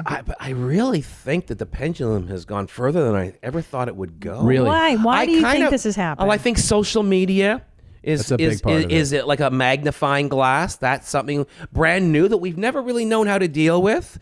I think you have the lax parenting of today, which has made children think that everything they utter or think is phenomenal and must be heard. That's dangerous. Super dangerous. And I also think that this might be a controversial idea. I think the loss of so many gay men really hurt the gay and lesbian. Well, I can't even say LGBT because it makes me ill to say it. I think it's the stupidest acronym ever. Really? Oh, I Why won't. is that? Let's talk about it. Because you know why? Because it takes sex out of it. Oh. It denatures it all. It's like LGBT. That could be anything. That sounds like the PTA. That takes out cocksucking and muff diving. And those are the two things we need, and sodomizing. And without those three pillars, it collapses. Yeah. Right. And I really think it's a subconscious reaction from society towards the HIV epidemic. That we've taken it in kind of subconsciously, almost neurally, that the sex is what killed gay men, this plague, and so we've kind of we've desexed everything. And I think it's also what's driving the new Puritanism. I mean, there's many things driving the new Puritanism, the Me Too movement and this sort of thing. They all have good intentions, but as we all know, the road to hell is paved with good intentions. Yeah. And I do think that's part of the reason for that. Yeah, let's talk about this, the AIDS epidemic for a minute, because I think that's something I need to really. It's a huge deal. I know that people really have no concept of how terrible it was. Yeah, I think the gay community wants to kind of move past it. They're afraid to confront it. It's too painful. So many of my generation are lost, and the ones that have survived are mad as hatters. Really? I think I've realized at my age now that most men in my generation have PTSD and really have not recovered. Because of living through that. Yes. Well, you see your friends dying, your lovers dying. We've just never recovered. But if you were really in that world, like you were, like I was, it was almost like a war zone. It was right? a war embedded. You were like in a war that was embedded into a society at peace. Right. And people would come in and out of that from the outside. They'd come in and see our world, and they'd be like freaked out. And I really believe that we do not want to confront it because we've made so much progress. And I think straight people don't want to confront it because they don't want to see how badly they behaved. Right, because there was so much hysteria. They do not want to confront fear. how terrible they were to us. Yeah. And I think that we're also living in I call this the punishment era. And I can understand straight people being afraid. I can understand white people being afraid of being, we're in a world where white people can't do anything right. Straight people can't do anything right. Men can't do. Forget it. He's out. Straight white guy like this bearded dead anachronism I'm staring at over this giant male desk is, no one wants to hear about it. No. And I feel like I've got empathy. So I'm very attuned to bullying. And so when I don't care who does it or what your excuse for it is, I don't like it. Yeah. But that's where I think we're at right now. And the AIDS epidemic, I think we have to confront what happened. And when you think back to that era, because like now it's different because the knowledge is accessible, Yes. But like when you look back, because I remember, being a kid and then just being like, you could get AIDS by just if someone coughs, Right. And That's it was before like all they this. knew how you could. But get I'm saying it, that. it But was I'm so saying scary. when you were living through that and people are dying, would you sometimes just go like, I might get it. Sometimes, yeah. Every single day of my life. You did, yeah. Ugh. Every single day for almost 20 years. That's pretty traumatizing. I thought about AIDS every single moment, every single sexual encounter, every cold, every cough, everything was AIDS. Everything. So I'm a young man who grew up thinking that I was garbage. And then when I finally had the courage to go, well, maybe I'm not garbage, I come out into a world where it seems to be saying, yes, you are garbage. So it's and I don't think I'll ever get over it. I don't think I'll ever be fully whole. It's okay. I mean, I accept it. I accept the world that I lived in. Sometimes it hurts. It upsets me. But I go, well, at least I did the right thing. Like at least I was out there. Like I was a warrior. You did the exact I'm going to go right through thing. that door first, and regardless of the consequences, I'm doing it. So because it's the right thing. You've got to be, as you said, a gay man of your age too, because you guys had it so much harder. You had to open all the doors now. Yes. That these boys and girls. No, and they have no idea who I am. Which is crazy. They have the gay community has completely written me out of history. What? Why? Because I'm too painful of a reminder. Really? I think. No, I have no. I have my audiences are usually straight people. I've never. I don't even like to talk about this because it makes me upset, and it makes me. It kind of opens my bitter boxes, which I love it. I've Let's been trying. go there. Yeah, I've been. Bring it here. I'm trying very. I'm trying very hard to let go of all of it because I know it won't help me. As a comedian, you have to have maybe a certain amount of anger, but when it curdles, you've got to let go of that. Yeah. It'll curdle you. It took me a very long time to understand why it happened, why I was not talked about, why no one paid me any attention. And I just think gay men really, really hate themselves.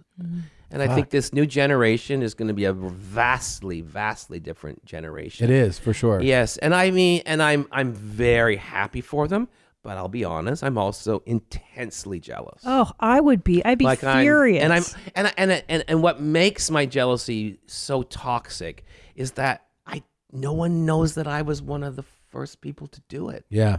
That broke my heart.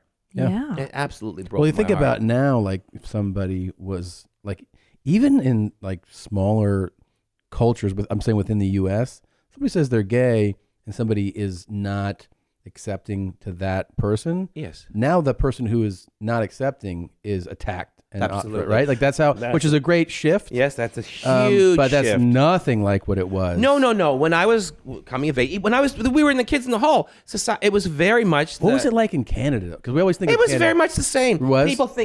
You guys have a kind of you see Canada through rose-colored glasses. Yeah, we do. Totally. You do. You really don't.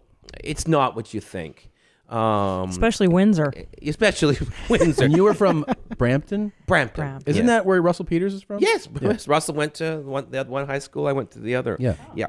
But Canada was very, very much the same as the States was. Definitely, we definitely aren't as macho as you are. Like I think of countries as basically human beings, and I think of Canada.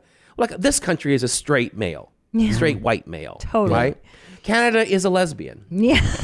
It's a lesbian. It's all about communication I love it. listening and what do you think? And that's very similar. Oh, I love it. So and Russia's like a serial killer. Russia's a serial. Oh, absolutely. Russia's the sociopath guy on the football team. Yes, drunk and really Frat drunk. boy. Yeah.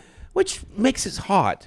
Yeah. You know, I mean, I gotta be honest. I know I keep politics out of the groin. Yeah. So I find that extremely attractive.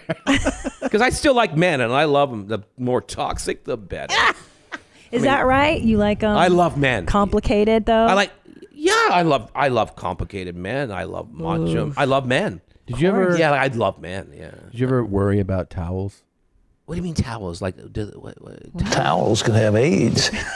So who said that? That's Pat Robertson from the 700 Club, the preacher. That is and by the way, I thought that was Joe Rogan actually. No. That's not 20 years ago. That's like 4 years ago. Yeah, that makes sense. Yeah, this is This person says, I'm planning to go on a mission trip to Kenya in December. I believe that God heals today, and I'm not consumed about the chance of contracting Ebola. I'm also a person who's willing to take practical precautions. Do you think there are undue risks that we do not know about and the dangers are higher than perceived here in America? Not in Kenya. You might get AIDS in Kenya. The people have AIDS. You got to be careful. I mean, the towels can have AIDS. Oh, there you go. Towley might have AIDS. Towley. So far, I think Towley has AIDS. Yeah, he's always putting a loving message out there. Always. Or that bath mat in Big Mouth probably has AIDS. Have you ever watched Big Mouth? No. God, it's No, I saw that. funny. It's hilarious. The one kid's always fucking his bath mat or a pillow or something. Yeah. It's just this semen-soaked pillow. And I was going to come on your pillow. Yeah, we just talked about that this When she morning. was out, I thought it'd be funny that she Okay. comes home, lays her head down. That She's would like, be funny. Yeah. I wouldn't mind that. I would You love. wouldn't mind that? No, I think that would A be cum-soaked pillow by surprise? That would be really hot. Yeah. And I don't want him to ask or anything. I just want him to do it. Wait. Why can't you change your perspective? Yeah. No, here's the thing though, but because I like penises, I like balls. Yeah. I'm not so keen on his butthole, but cum is like not my favorite. Well, here's the thing. You can, for a man like me that has been denied cum for his entire sexual life, There you go. I have fetishized it. Oh. Right.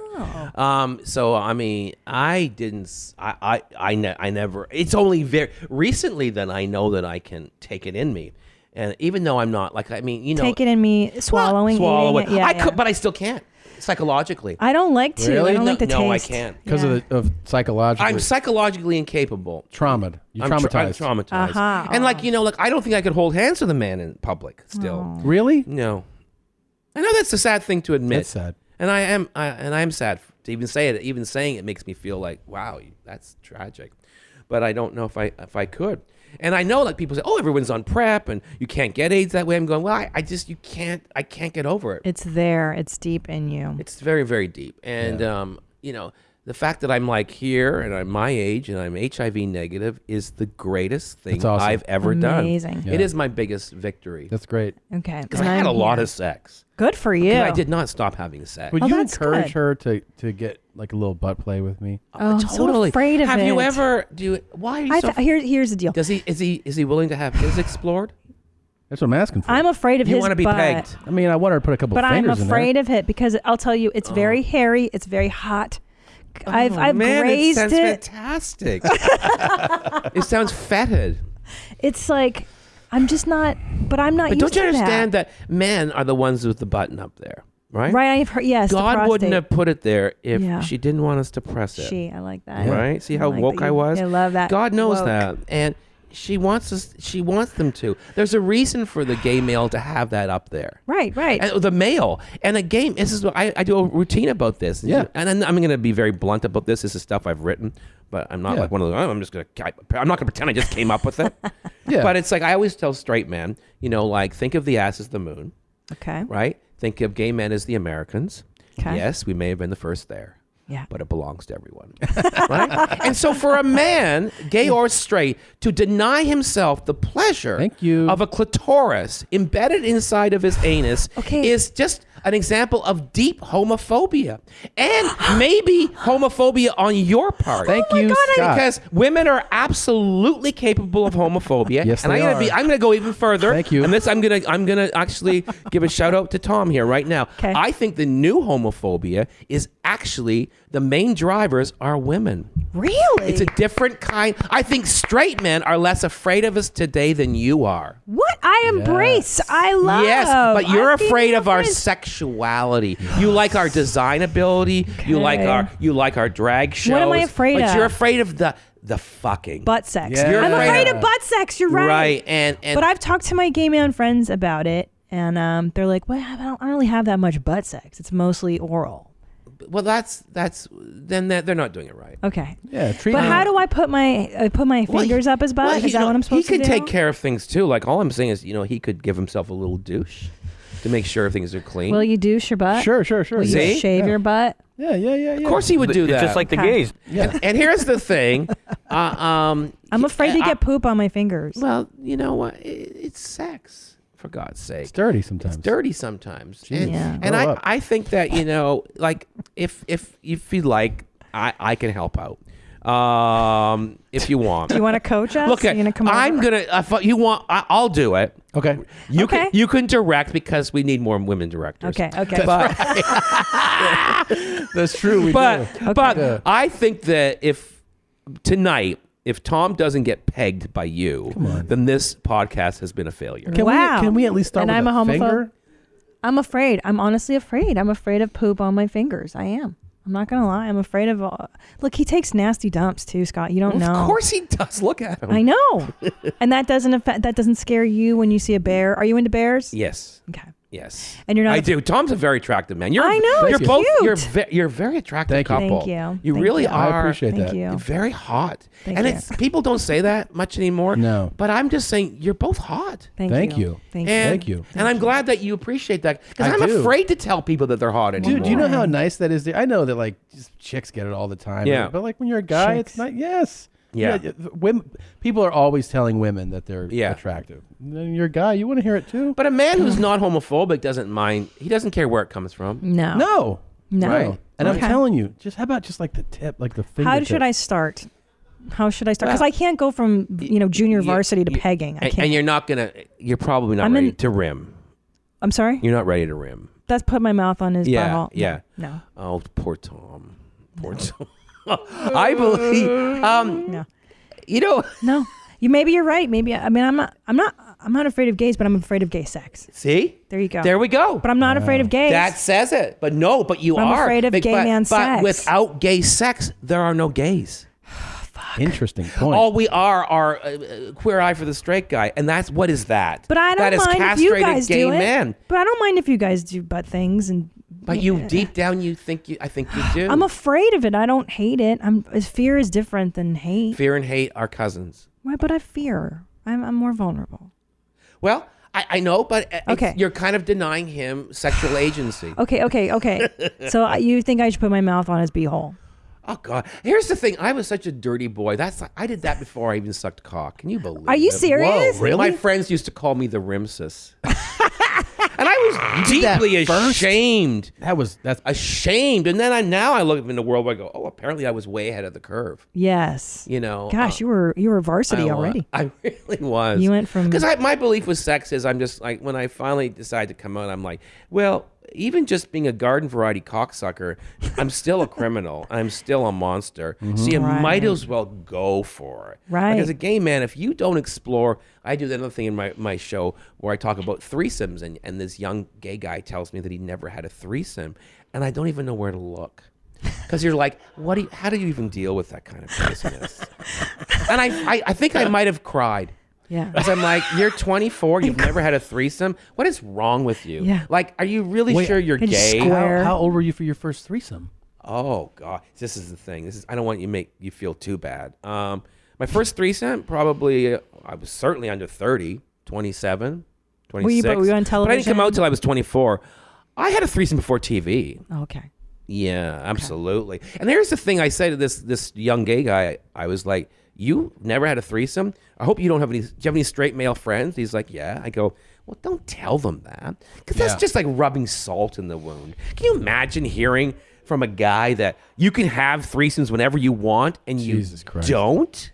Like that's just rude. It is rude. Rude. Wait, What let's was your talk. first threesome? I'm a square. Can I tell you why I'm a square? In part because of the AIDS epidemic, and I went to college at the University of San Francisco. Oh God, which is gay mecca. Yeah, and she was there during like the party time too, like the 90s, early 90s, and so it was so rampant there. I was like, I'm so afraid. I'm so afraid of fuck. Yeah. And yet, straight people really had.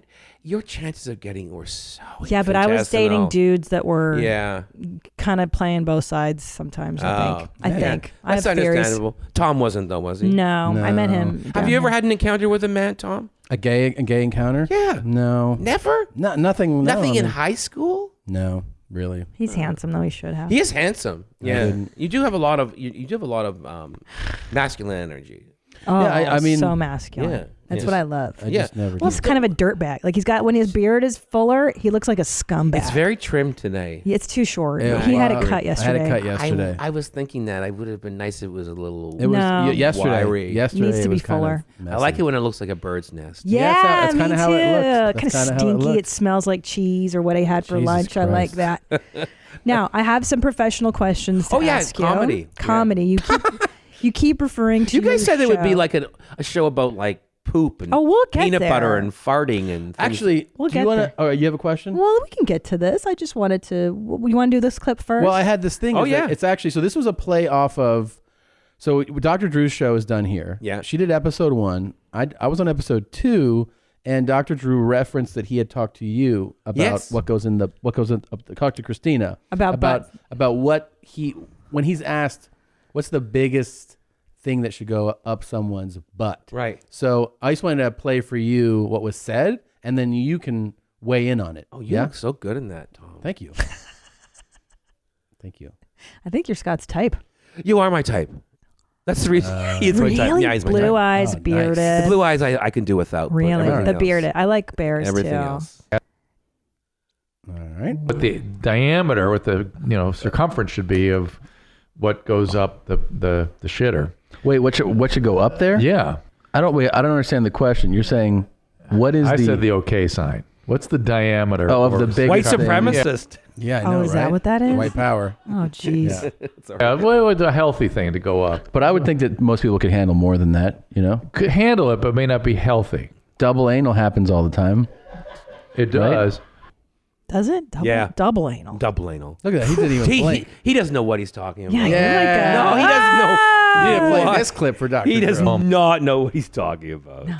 My God. I saw that there was a lady who had done a number of films, and she had a prolapsed. They call it the rosebud Look at or him something. It fell out like a sleeve. Yes, a sleeve. Right. And then she would, she continued to work. And in my world, I just look at those videos and I think that's a surgery, a big surgery. So they've all seen them. They've all seen them.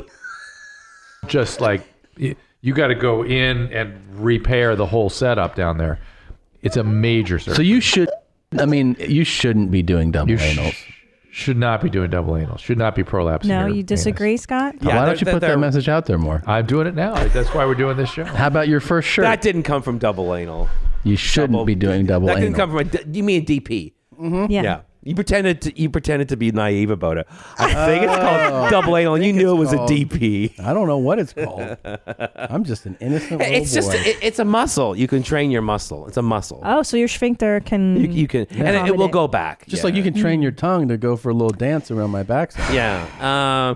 No, I really believe, because I have another theory about anal sex. I believe that it's actually one of the reasons that gay men have been so persecuted across the planet for thousands of years. And I think it's actually the original sin. Oh. I believe that that in the story of the Garden of Eden, that when they talk about the apple, they're referring to Eve's anus. Because if you think about what the apple would have been like back then, it wouldn't have been like an apple today. It wouldn't have been cultivated. It would have been like a little crab apple.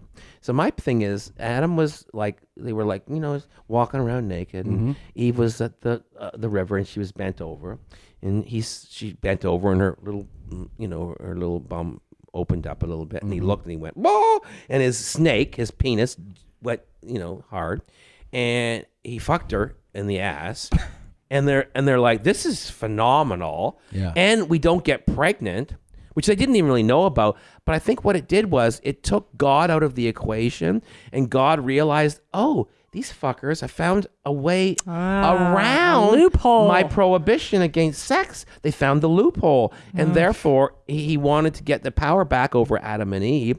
So the snake is the penis, the apple is the anus. That's right? so good. I like this. And it's the original sin. I like So this. sodomy became the original sin, which got Adam and Eve kicked out of the Garden of Eden. And therefore, throughout history, since that day, I mean, the Christian world or Judeo-Christian world, whatever, God has made sodomy the ultimate sin, and that includes oral sex, really. It basically is sex without procreation. And sex without procreation allows you to you can have fun, and you don't have God or the natural world, whatever you want to say as the stand-in for God, involved. And so that's why I think the male homosexual has been the most persecuted creature on the planet. Wow. In every racial, ethnic subgroup. I never thought of it like this. But now the Greeks were butt fucking, were they not? Yes, they were. They were butt fucking, but they had a very different way of butt fucking. Really? It wasn't like you couldn't be an open homosexual and live as a gay man. The way that the Greeks and the Romans did male homosexuality was it would be an older man and a younger man, and it was considered to be a kind of a relationship that would last for a certain amount of time until the boy kind of came of age. These are very different times. yeah. We can't judge them from our times today, even though that's what everybody wants to do. Yeah. And then the boy was expected to move on from that to a woman. So even no one, so like a training camp. Yeah, like I mean, for maybe vag. Plato or Aristotle lived openly as gay men, but I don't think so. And even that male, the older male, And it was always an older male and a younger male. Damn. And the older male was supposed to teach that boy Here's how to do it. life. Interesting. And then once that boy was of age, then he was expected to, as they say in the Bible, cleave to a woman. Right, marriage. Damn. And then That's making wild babies. introduction, though. Have some old guy just dump his clip in you, and then he's like, now go do it to a girl. I mean, he wouldn't have to be that old. Right. He could I be guess, handsome. Yeah. Handsome. I'm picturing like a really old guy. I'm picturing like a nasty I'm old picturing man. like Santa Claus. I'm picturing a 42-year-old Okay. Clive Owen. That's Oh, what I'm that's picturing. cool. I do yeah, all that. right. Yeah. I'm that's- into that. And the boy I'm picturing is like maybe a Leonardo DiCaprio. Oh, Jesus. You know what When I he mean? was like Titanic. When he's like 15. Oh, yeah, he's, yeah. You It's know, a good scene. whatever. Yeah, the keep Gilbert talking. Grape era. Gilbert Grape era. Yeah. Yeah. Skinny face. How high up on the list is Clive for you? Clive's That's a man. way up there. Yeah. He's way up there. That's a man. Yeah. That's yeah. a real man. Yeah, I think Clive Owen. He's. How about the what's the guy's name? Liv Schreiber. You like that guy? I do. That's what's that show called? On Showtime. I don't right? know, but his brother is Pablo Schneider, and I did work with Am I him thinking of the on right- American Gods. He's also a very handsome, Oh, okay. masculine man. You know but what- I do like. You know what I love? You like a masculine. I love a weary man. Weary. Wait, her favorite. Yeah, this guy. Scumbag. This guy's I like- the man. Oh, you'd like. Yeah, he's. I like him. He's kind of dirty looking. You like What's his show called? Scruffy, dirty. Oh, and there's Ricky Whittle from American Gods. He's a Oh yeah, Ray Donovan. beauty. Ray Donovan. Yeah. What about Benicio del Toro. That's, she loves Benicio. Oh, I del think he's Toro. hot as hell. Yeah, dirty, Yeah. smelly. Yes. I like that. Yes. Vincent Gallo. I love She always it. talks Weird, about Vincent. weird. Yeah, he's a little too skinny for Too me. skinny, yeah. Idris Elba to me is a man. I like That's Idris, a yeah. man. Yeah. Like that's, he could do anything to me. anything. I love it. Are you seeing anybody now? No. Okay, you're free. No, I'm free. Yeah. Okay, Yeah. putting it out there. I'm putting it out there. Yeah. Thank you. Okay, now back to my technical question. Oh, You were- yeah. You were referencing your show earlier. Yes. And I just want to say one of my favorite lines that stuck in my head since I was 15 is when my friend Opal asked me to coach her lesbian softball team while she was away fighting in the Gulf. I said, sure. She was a sailor, right? Yeah. Yes. Yeah, that's a good one. Now, who's that? Who's that? That's Buddy Cole. That's Buddy Cole. Yeah, that's Buddy Cole. Now, Buddy Cole is what you're doing now, right? Yeah, You're Buddy bringing Cole. back Buddy. You know, like here's the thing. When I was young, if I was a young gay man today, I would have gone right into stand-up comedy. I wanted to be a stand-up. But it wasn't. And I've seen you do stand-up in San Francisco at the Punchline when I was in college. You were yeah. my first stand-up comedy show. Whoa, really? Yes, I never told you this. And I saw you because I recognized you from Kids in the Hall, Oh, and I Lord. was in college, and I thought, oh, you can do that? You can be in sketch comedy and then become a stand-up? And you totally, again, blew my mind But and I was opened my terrible. mind. No, back you were then. not I terrible. was so raw. Yeah, but that was it was fun to watch. I know, but you were amazing. That's you and telling. I That's you suck. saying. I that, think but that's not what they those were saying. days I'm mortified by the way I was. No, you were fantastic, and you blew my mind, and you inspired me. And then, Well, I would later have loved did. to have been a stand. I became a stand-up the last 15 years. I decided to really concentrate on it and to get good at it, and I love it. But back then, I would have. In fact, I used in the mid 80s when I was meeting the Kids in the Hall, like 85, 86. I started doing stand-up, but it was so awful. Like the atmosphere from the other comedians, from the audience was so terrible. I just couldn't do it. I couldn't do it. And so I created Buddy Cole, I think, in a way. That's what I'm trying to get at. Is that I think Buddy Cole was in many ways, he's a character, but he was also my stand-up voice. Oh, in a time interesting. when I couldn't be that kind of a stand-up. And now Buddy was based on He was based on a real... a lover. Yes, he was. He was based on a real lover who died very, very quickly. He was taken... I met him. We had an affair. And I'll never forget it. And he was a very effeminate man. And he was really effeminate. And I found him attractive. And I was like, well, I don't usually like guys like that. But his femininity was like weaponized. Like he was an alpha queen is what I would say. Oh, right. Wonderful. And so I just found him incredibly attractive. And then I'll never forget it because he died so quickly. I'm not going to say his name, but he died very, very quickly. And I actually remember the night we were together, and I really look back on it, and I think it was the night that he transitioned or transformed. When he had a fever, and you know what I mean. We didn't have sex or anything, and he was just a mess, and he was quite promiscuous. And I really believe, looking back on it, that was the night that the virus took him. And I look at it, I'm so lucky. I was so close to the fire so many times, but I was one of those gay guys that I started having safe sex immediately. Really? I was like, I'm going to survive this. And so even if I have to wear a condom the rest of my life, I will. But I started, after he died, he dumped me in a very ugly way. And then he died. I mean, I literally knew him for less than a year. He just blazed, and then he died. So many of them did. And I started imitating him with my friend Paul Bellini, because Paul Bellini had a video camera at the very beginning of the home video revolution. And I just started imitating that voice. And that was where he was born. Yeah.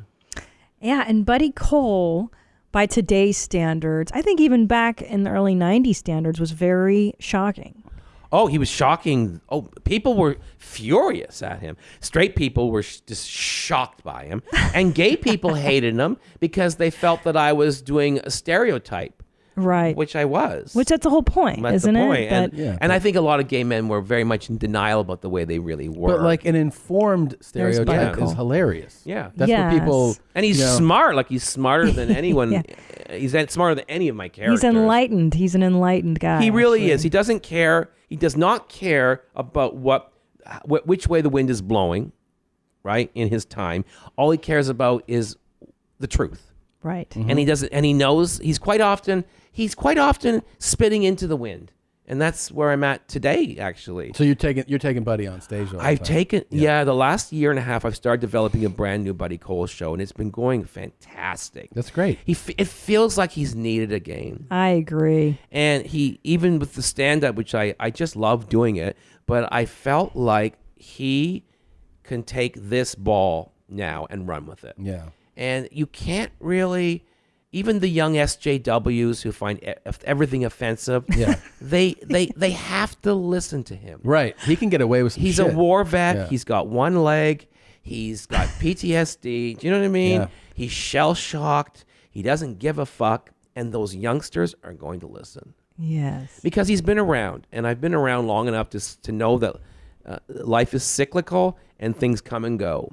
And every time we think we've solved something, we really haven't. We've just fucked it up in a different way. Yeah, I agree. Kind of this SJW culture now is a remix of the 90s of when we started political correctness, when we started using words like European American, African American, and there weren't retarded people. Hey. And, I don't know, but you know what I'm saying? Absolutely. We just renamed the late shit. 80s, early 90s is exactly like this time.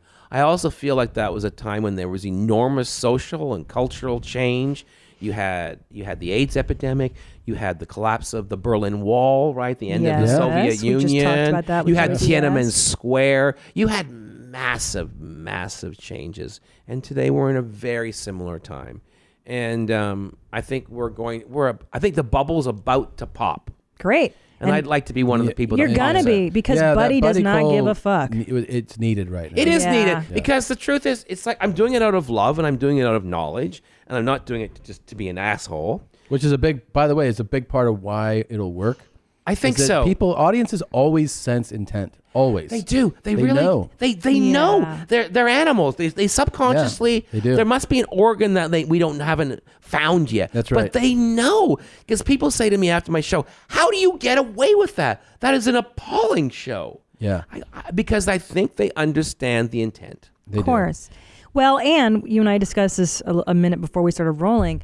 I feel like gay men and women, because we're marginalized, there's a certain, you get away with murder in a way. You get to say shit that this guy over here is going to get into a lot of trouble. That's right. and I don't think, honestly, that's fair. Because I don't think it's your that's advantage, fair. and you it may is as an well advantage, use it. and I will use it. Yeah, but I don't celebrate it. But I don't think it's ultimately fair, because it reminds me of the way it was for me before, when I couldn't say those things, and so I don't like it. But I understand it. But I don't really like it. Yeah. But also, I think, like, I do a whole routine in the show where Buddy takes on the Me Too movement, and there's no way a straight man could say what I say. No. And great. women they know that I'm talking to them one-on-one as like going, ladies, what the fuck are you doing? It's going too far. And I think women understand that when I say it, I'm talking to them as an equal, like going, Right. I know when you're being an asshole. And so I think that the asshole behavior of women right now, I'm calling them on it. And only a gay man could do that. Of course. Yeah, totally. A straight guy can't do that. And I really do. I'm doing it out of love, and I'm doing it out of, I think I see women in a different way than straight men do, because I'm not after pussy. Yeah, to be blunt. free. And I understand males.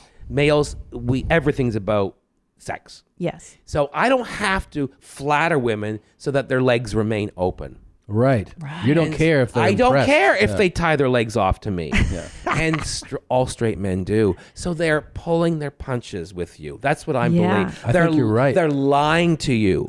And I'm saying to them, they're lying. You know what the worst is, though? What? What's that? The straight, full of shit advocate. The guy who's like, I'm your ally. The male feminist, Sickening. the bullshit. And the fact that you can't see through them. Oh no, I see through them. Sweetie. But I a have lot of women a lot of chicks cannot. It's in my act. I talk a lot of shit about the fake male. They are dumb broads. feminists. They are pathetic. Yeah. Women are stupid. The ones online that are constantly like virtue signaling and wearing their pussy please. hats and their this. fucking thumb rings. And Those guys are dangerous. They're dangerous. They're liars. They're very dangerous. Yeah. And they're, you know what? They're not hot. No, they're not hot. It's not masculine. It's not masculine. But see, I like lesbians for the same reason, because they're not seeking male approval. No. And I fucking love they're it, not. because they're Yeah, just true. like, fuck you. I'm going to do Women that. are stupid. There you go. Yep. That's true. That's really nice. So Buddy Cole is doing his show where Yeah. at the Lyric, you said. Lyric Hyperion every Tuesday. Oh, shit. Every So Tuesday. that we should Yes, come you see should. it. Yeah. I did the preview 2 nights ago. Went great. But starting April 2nd, it'll be every Tuesday for 6 weeks. Oh, we're going to go. We're going Lyric, for sure. at 8 o'clock, Lyric Hyperion. Great. It's a residency, which is exciting Oh, for that's me. Very nice. cool. So I'm developing this show, and I'm trying to get a special for him. That would be fantastic. That's And awesome. I really, the last 20 minutes are just a barn burner. Buddy just goes after, woke culture, Me Too, This is awesome. gay marriage. He What's just that great line brings you it had all down. about woke? Well, the that last line piece is you called told me? "Woke Me When It's Over" Exactly. That's a great line. because it's just like enough. But can I tell you I want that? to call you out for earlier. You use the R one. Thank Go you. ahead. Go ahead. Well, that's why we play drops like that. I think that the majority of people are sick of it too. They are. And they really But are. you can't say it. You can't really. say it. Most people can't. It's no, hushed. but Buddy can. But Buddy, Buddy Buddy can. can. I can. That's And you why know, that's. and the white ones too, like they're pathetic. The white woke people are the most pathetic, I right? agree. Because they think that they're protecting everybody. Well, you see they're them. not. Yeah. Well, that's actually the arrogance of that. It's a is new what's- form of racism. It really is. Yeah. It's I've over the years done all types of jokes and plenty of that are involving race. Yeah.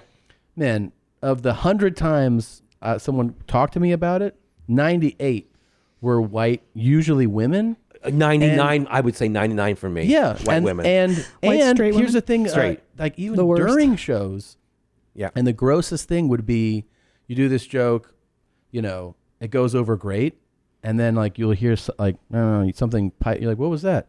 And then it's this white person going, you should apologize to him. Like what? Yeah. And then they're telling Yeah. somebody in the audience how they should Yeah. like Yeah. that person doesn't understand their own Someone who's feelings. not white, probably. Yeah, Yeah. someone who's not Yeah. white. It's like no, I'm cool with it. I'm And- cool. Yeah. And then the person's like, like it basically I'm going to rescue this person of color. Right. I who's know. incapable It's of embarrassing. feeling offended themselves. I know. It's really embarrassing. Well, which the irony is, if you've done those rooms, I've done black rooms, Latino rooms, Yeah. whatever, AA rooms, they can take a joke. Oh, Of course yeah. they can- yes. That's And the they best. laugh the hardest. That's right. And actually, they've done studies, which the hard left doesn't want to look at, which is that it's actually people that are non-white that are most sick of political correctness. Oh, I bet. Yeah. So it's just nonsense. It really is. And every time I do like race, and I do tons of race material. Yeah. But it's like you watch the white ones that are uptight, and they won't laugh until someone who's not white laughs. Yeah. Which gives them permission. Like what Kevin McDonald and I did a tour years ago called Two Kids One Hall, where we both toured and did stand up. And it was in San Francisco. And it was San Francisco, Seattle, and Portland are the worst places. I know. The worst. And I remember I have this joke. Well, I talk about cancer. Not our crowds, though. Yeah, You should do our I'm audience, a okay. cancer survivor, and I talk about losing my hair, and I do this whole routine about, you see I do this routine about hair, about black hair, white hair, right? And how white hair is better, but black skin is better, right? And I'm going, it's just a trade-off. Yeah. And I was going, and I praise all the colors of white hair and all the textures, and people were like, and black women fucking love it. And then I go, well, you ever see a black woman that's bald, you're like, fierce. White woman, cancer. And a white woman, took her shoe off and threw it at my head. Whoa. Threw it at my head. Always. I remember one time we were in Portland and Kevin and doing the same Portland show. goes the same hard. joke. Another white woman jumped up and started screaming at me. Oh, man. They had to take her out. They had to escort her out. Oh, but the boy. black security guard had to escort her out. You should come It was- do one of my shows. Baby. Really? Yeah. I just Oh, my find God. that hilarious. It's hilarious. Like, because I love talking about race. Yeah. I mean, it's one of the most interesting things. It's so interesting, and it's kind of taken off the table now for stand-up. It's considered, it's so taboo right now. Not It's for so me. difficult. Not Well, for- Buddy not doesn't for- give a fuck. Buddy doesn't give a fuck. Yeah, he can take it out. It's sometimes I'm up there going, oh my God, I must be the freest white man in their 50s in the world Must feel doing good. comedy. Yeah. You are. You know? One and it's thing- a thrill. So we always have, we play clips on the show a lot, but there's always the vault of classics, and this is like one of the all-time classics, and it's just watching you watch it is something we. I've never seen this. Yeah, Buckle well, up. even better. Yeah. So this is obviously aired on the new, and I'll tell you the follow-up of what happened, but I'll just set it up and Just go let ahead you and sink in, yeah, let you- marinate in it. I'm your mom and you're my son, and I am falling in love with him. He said, "Are you really?" I said, "Yes, I am." He said, "You know what? I was scared to let you know too. I am too." We're both consenting adults. If it comes down to it, it's just like the gays. They're as long as they're over 18, everything's fine. No. What?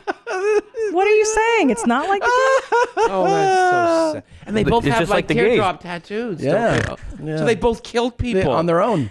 Yeah. On their And they got reunited. That's tragic. And I asked him, "Will you ever date your mom?" And he said, "Will you date your son?" I said, "Honest truth, yes, I would. Because 19 years, you're the best thing that ever happened to me, and I really want to be with you the rest of my life." There you go. And so what happened after this? What This did aired, what and happened? then they got arrested. Actually, Good. They got arrested. Yeah. And what happened? I think they had some type of like plea deal, but Well, she should be. She's.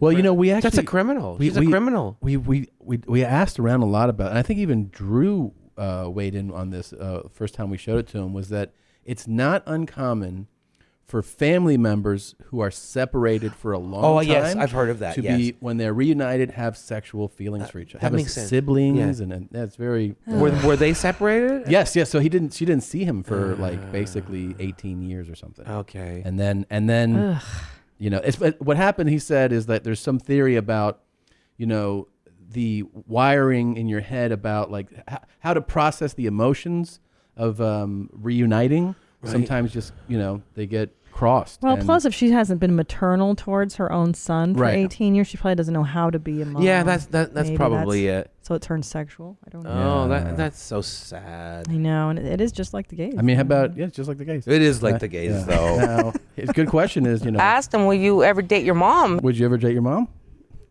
My mom? Yeah. Well, it would be easy because she's got Alzheimer's, so she would be so easy. It's one of my favorites. And you know what's funny? My mom doesn't have any idea who I am when I visit her, Oh. and she Oh. comes on to me all the time. Does she really? Really? Yeah. That she I flirts mean, with now you? she flirts with me. Now, actually, that's gone now. She can barely communicate now. Oh. But there was a period when she would be like, every time I would see her, she'd be like, "Oh, and who are you?" And I'd be like, "I'm your son." And she said to me one time, "Oh, don't be ridiculous. I'm too young to have a son your age.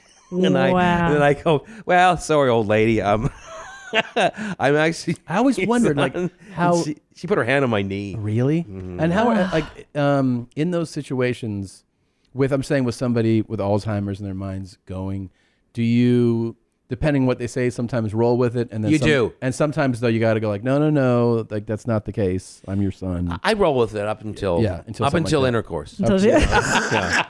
I take the diaper off and all the rest of it. I stop at full-fledged intercourse. Yeah. But she, they tell you to just play along with everything, Right. within reason. You have had a pretty eventful life. I have. I've had a very Jesus eventful Christ. life. Yeah, I've I been mean, through a I lot. have, I've only know of the tip, but first of all, I have to ask you this question because I heard Yes. an interview you did a while back, and you went on this like Canadian exchange program I when did. you were a teenager. I lived in the Philippines. Yeah. But not the good Philippines. Like, No, didn't- God, no. I was adopted by a family. It was amazing. How did this happen? And tell us the story. I'm dying to know more. They have a program in Canada called Canada World Youth.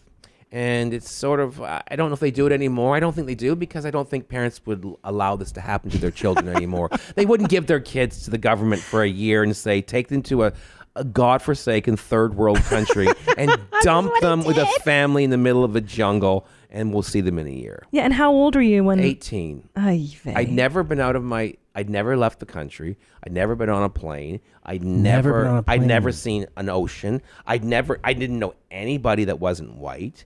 I didn't know anything. And then the next thing I know, I'm living in a village in the northern Philippines. In a village? Family of 14, 12 children in a cinder block home with no electricity, no running water. Cute little Scott. Shitting in a hole.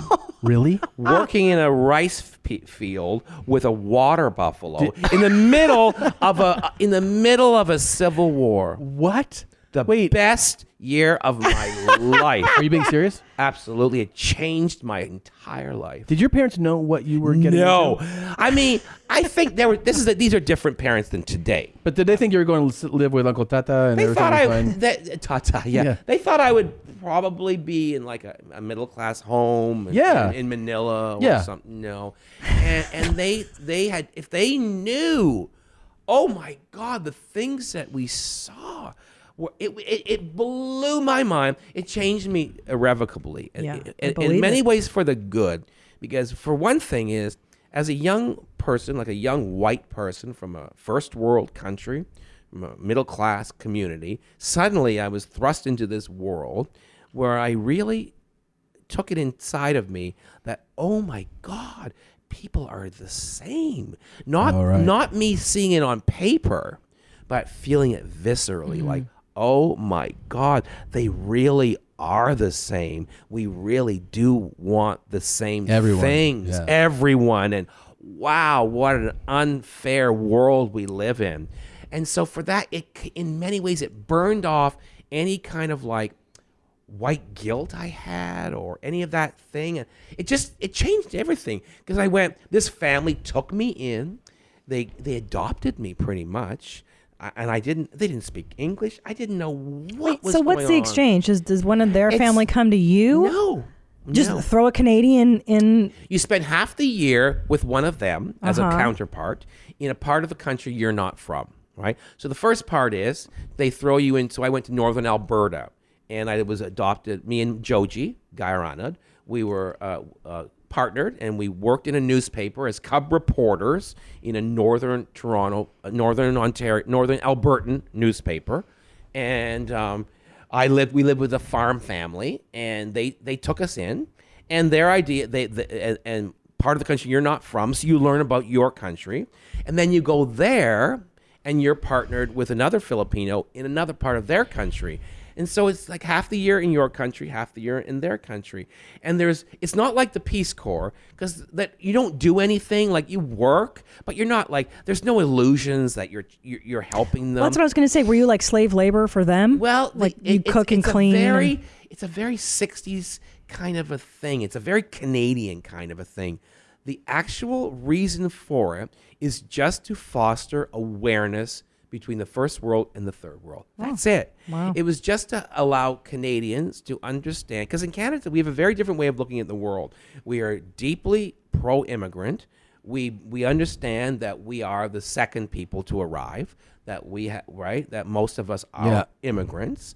We have I think a different relationship with the native people. Definitely. Than you do. So the idea was just to foster awareness. That's it. To basically it's just to build understanding between races, between countries, between poor And it really had an countries. effect on you. It changed me. It Now- changed all my work. It gave me the courage to tell my parents that I was going to be a comedian. Oh, wow. It changed. It made me it made me kind of look at people who weren't my race and just go, it's just paint. Yeah. Like I don't really see race as an uncrossable barrier. I don't see gender. I think all of them are just silly fences. Yeah, we're just meat and cheese. We're What's just different most- meat vessels. Yes. Most importantly, you're 6 months in this village. Yes. What about the fucking, man? Well, no, Yeah. here's the thing. No, I did not have sex at all. Really? Oh, no, dear. no. And here's the thing, but it was my first experience to homosexuality. Was there? It was your first in the Yes. Philippines? And it was in a very, very culturally different way. Mm-hmm. They have a thing called the bakla, and it's very much like in India has that with it's basically the third sex. Oh, right, yeah. And so basically, So the what? They call it the third sex. Like And- people with both. like bird acid, which is a Native American way of describing homosexuals, which is what I really do believe we are. I don't get lost in any of this modern talk about gender. I find it all kind of nonsense. But they had a thing in the village where I lived. Homosexuality was very, very bad. But if you were a man and you wanted to live as a woman, you could be accepted. Oh. But you could not live as a man. So every village in the country, and I lived in the rural parts of the Philippines, they would have men who would dress as women. They weren't considered women. They were called baklas, and they were openly homosexual men, but they had to behave Like a woman. stereotypically female way. Like if you were a male and you walked around like a male and you had sex with males, you were garbage and you would be routed out of the village. But so that was my first experience. You pretend to be a lady. But if you pretend to be a lady, then they're like, you'd okay. be accepted, and that's quite common in many parts of the world. And so I don't really like it. Yeah. But I'm sure it's changed now drastically. But no, I was in love with a soldier the country was in military rule, but I was in love with a soldier who manned the barrier between the town and the villages, and nothing ever happened. But I would get drunk with him in his guard post until the village took me aside and said, "You can't be fraternizing with him anymore," because they picked up on it. Well, no, it wasn't the homosexual thing. Oh, it's because he was a representative of the military. Oh, okay. And I discovered that my family were actually rebels. Oh. And that they were involved with the New People's Army. Oh, so it's political. It's political. Jesus Christ, so that your they told me life. that I could not fraternize with him anymore because people were talking. And there was lots of things happening. Like there was one. Sounds heavy, actually. There was some heavy things. Like one time when I was there, like if my parents knew, oh my God, there was a village near mine, and the New People's Army, they were called the NPA. They were guerrillas in the jungle, and they would come out of the jungle and they would kill people. They killed the mayor from the next town over, and they put his head on a spike outside the town. So these sorts of things happened. Damn. You wouldn't be parents today won't even let their kids walk to school. No. So, but I was very blessed to be one of the last free-ranging children.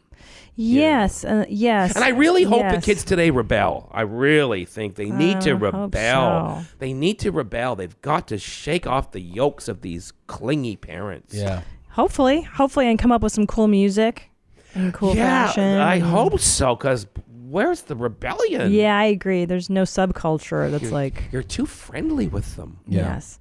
Okay, kids in the hall chat. I have to do it. What's your pronoun? What's your pronoun? My favorite sketch was Running Faggot. Oh, it's a good one. It's a great one. Yeah.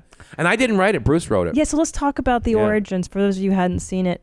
Could you describe Running Faggot? Running Faggot is basically, it's two guys, Mark and Bruce, playing, oh, there it is. They sing a song like a kind of a Daniel Boone. It's inspired by Daniel Boone. The Daniel Boone was a man with a big man. It's a song about a great folk hero. And that sort of thing. Running free, running free, running faggot. Running there he is. Faggot, running free, see the faggot, see the running faggot, running running free. I think it's Bruce came to me with it, I remember. It was when the Kids in the Hall had been separated by Lorne Michaels. This was written, and he thought he could take Mark and Bruce and turn them into SNL members, but it didn't work. And so I remember I was visiting Bruce and Mark when they were on SNL. Because when Lorne brought them to New York, originally the first two, they were brought like illegally. Oh. And he paid them like a money under the table. Really? And it didn't work out. But then when he brought all five of us, he did the same thing to us. But Bruce had this idea, which I think they rejected. Obviously, they rejected it at Saturday Night Live.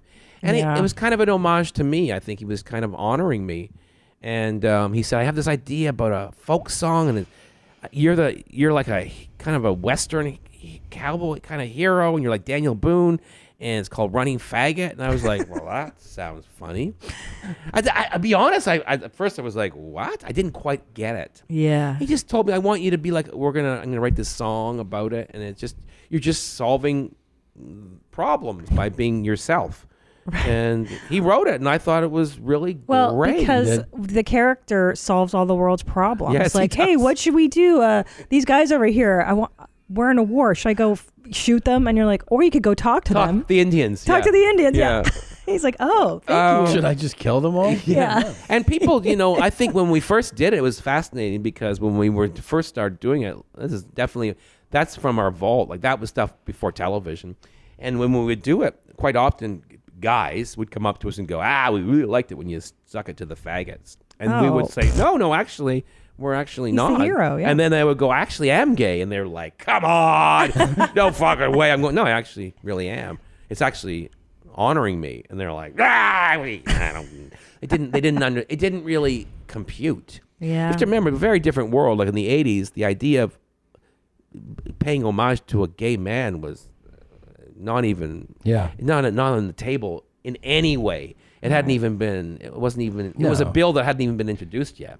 Right. So They're basically like, you're lucky we don't kill you. Yeah, like what? We hate. Yeah. I mean, homosexuality was open. Comedy, gay men in comedy were literally. It was open season. Yeah. Oh my God, Eddie, you watch those Eddie Murphy specials. Yeah. They're shocking. Yeah. The first 10 minutes of Raw and Delirious are literally fag before he even tells jokes. I know. I remember we were talking about this once about how, the world's really changed with regard to that in the last, I would say I started stand-up, I've been doing stand-up 17 years. And I remember early on, even like for the first of these last 17 years, for the first 7, 8 for sure, you could even just imply that someone was gay. That's right. And that'd be hilarious. That's like it. they would be like if there were two guys, they'd be like, what are you guys together? Everybody would laugh. And then, the crowd And then now if you go like, are you guys together? Everyone's like, well, maybe they are together. It's a total like shift. Absolutely. And if you could just, say like they're hack jokes, but like somebody would say something just about, not like that's gay, like that's lame, but if somebody was just like, and then a guy came in and looked at, it's like something about like a man just being gay. That was the punchline. There was no need for any jokes. Yeah. Like I remember when I was very young, and I did go to about 4 or 5 open mics at Yuck Yucks in Toronto when I thought I could actually be a stand-up comic, and I wasn't even out, but they could tell. And when the comedians would introduce me, and some of them you might know, but I'm not punitive right now. I'm not in that phase right now. I'm waiting. I have so many. You have a good list. I have areas list. Do you watch Game of Thrones? I got a list in my pocket of people that have wronged me. Oh. That if they do something, and I'm like, I'm a gentleman. I'm an empathetic man. I'm a man full of forgiveness. But don't fuck with me because I know what you did. Yeah. But they would do things like, they would wipe the mic and go, I don't want to get AIDS. Oh. That's how I was introduced. Wow. Wait, introduced? Brutal. After I'd come on. So, and they would do that on They'd go, stage? we got to wipe the AIDS germs off. Wow. Damn. And then I would be called faggot. I mean, every time I went up, I was called a faggot. Wow. And then the fourth time, I lost it. I jumped into the audience and I got into a fight, and that was the end of me. And I'd already met the kids in the hall then, and I'm like, okay, this is okay. But they would do a thing, and what you're saying is exactly true. If a guy went to the washroom during your set, all you had to do when he came, he's getting a blowjob, and that would be hilarious. Or there were two names they would call men, Lance or Bruce. Bruce, yeah. All right. Bruce. Hi, Bruce. Hey, Bruce. Hey, Bruce. Yeah. You Yeah. just say That's Bruce true. with a Bruce lisp, is- yeah. and that would be hilarious. Yeah. And if two males were together, all you had to do was imply they were gay, and that was it, and every comedian would pick on them. That's literally what it was like. I will say Bruce is a pretty good gay guy's It's name. pretty It gay. is. Yeah. It is. But you know what was great about you is that you made it cool. I wanted to. That's what you I said. were cool. You as could a have. You guy. could have just been broken by that type of abuse. Yeah. I could have, and I could have been really lame and just asked for tolerance, which is so unattractive. Oh, it's so boring, right? Who wants tolerance? I I'm like, know. no. I want people to go, that guy's cool. Right. Yeah. That was my goal. I went, no, I don't want to be tolerated. That's Yeah. so unsexy. But the funny thing is, Yeah. like, fast forward all these years, and like now, that's what everyone's like. Is know. this a space for all of us to play? Is Everyone's- inclusive? Safe space, guys. It's embarrassing now. There's so many people. It kills comedy. It's not funny. It does kill comedy. It's not funny. Yeah. No, it's not funny. But there's no such inclusion. thing as a safe This whole space. diversity madness is come on. It's crazy. We just, we went through this whole pilot thing this past year. Oh, yeah. The third time or whatever. And like, it's funny now. It's like at the pitch. Like, they're like, we love this idea. Let's talk about how inclusive this is going to be. Like, it's immediate. You got to be like, there's an Indian guy and he's there all the time. It's not So weird. helping. Yeah, I know. It's not helping, and it's embarrassing. And I'm actually embarrassed for people Yeah. because I find it sickening and patronizing. It is kind of. It's very Yeah. patronizing. Sickening. And like, is your writer's room diverse? No, it's hilarious. Yeah. Yeah. That should be the main. It's hilarious, reason. and there's 9 Jewish white guys. Yeah, you know, and I honestly think we're gonna eventually. I think anybody from a minority I feel patronized by it. Yeah. Yeah. You know. Well, but who was in here? And we were talking about. I should be if I'm offended when guys make jokes against women or something. And they remember who the fuck was it? And they're like, "But you're a comedian before you're a woman." That's right. And I'm like, "Yeah, absolutely. Someone can make a joke about like we play that drop stupid broad. Women are Yeah, stupid. yeah. I don't give a fuck. It's funny. It's Yeah. stupid. Because it's true, though. You are a comedian. Because I am stupid. And women are stupid. And women are stupid. I am. Yeah. I'm the But, same too. I'm a don't you- comedian. That's a gay guy having sex. No, it's It really from is. the Buddy That's- Cole show. That's Mac SF. Oh, Mac. Do you know who Mac SF is? Okay, he's a big bear. No. He's a fucking Jacked. diesel dude. Yeah. Is he? Yeah, he's fucking. No, I think comedy's a dangerous thing. Yeah, it should be, And it anyways, should if it's be. fun. Yeah, there's a reason that like a comic is not, you go that way and you're not like I want to run the PTA or something. Yeah. It's And like it's a totally different Like mindset. we're not going to survive this HR era. No. Yeah. It's just not going to. You imagine We if- are different. And Yeah. I don't want to be held to the same standards as the insurance companies. Right. Yeah. And it's art, for God's sake. Can I say the A word? Can I? Yeah. I mean, Mm-hmm. it's ludicrous. And I think we're going to eventually. And I also believe that diversity, it's happening. It's happening naturally. It is. And I Yeah. love a diverse world, but I don't want it done from the top down. Well, because they ruin it when the corporate when they- gets a they're- hold of it. they're It's ruining spoiled. It's done already. They It's really not true. are. And I don't think, and this whole idea, comedy, like the Buddy Cole show, it's not a safe space. That's how you should advertise. It's not.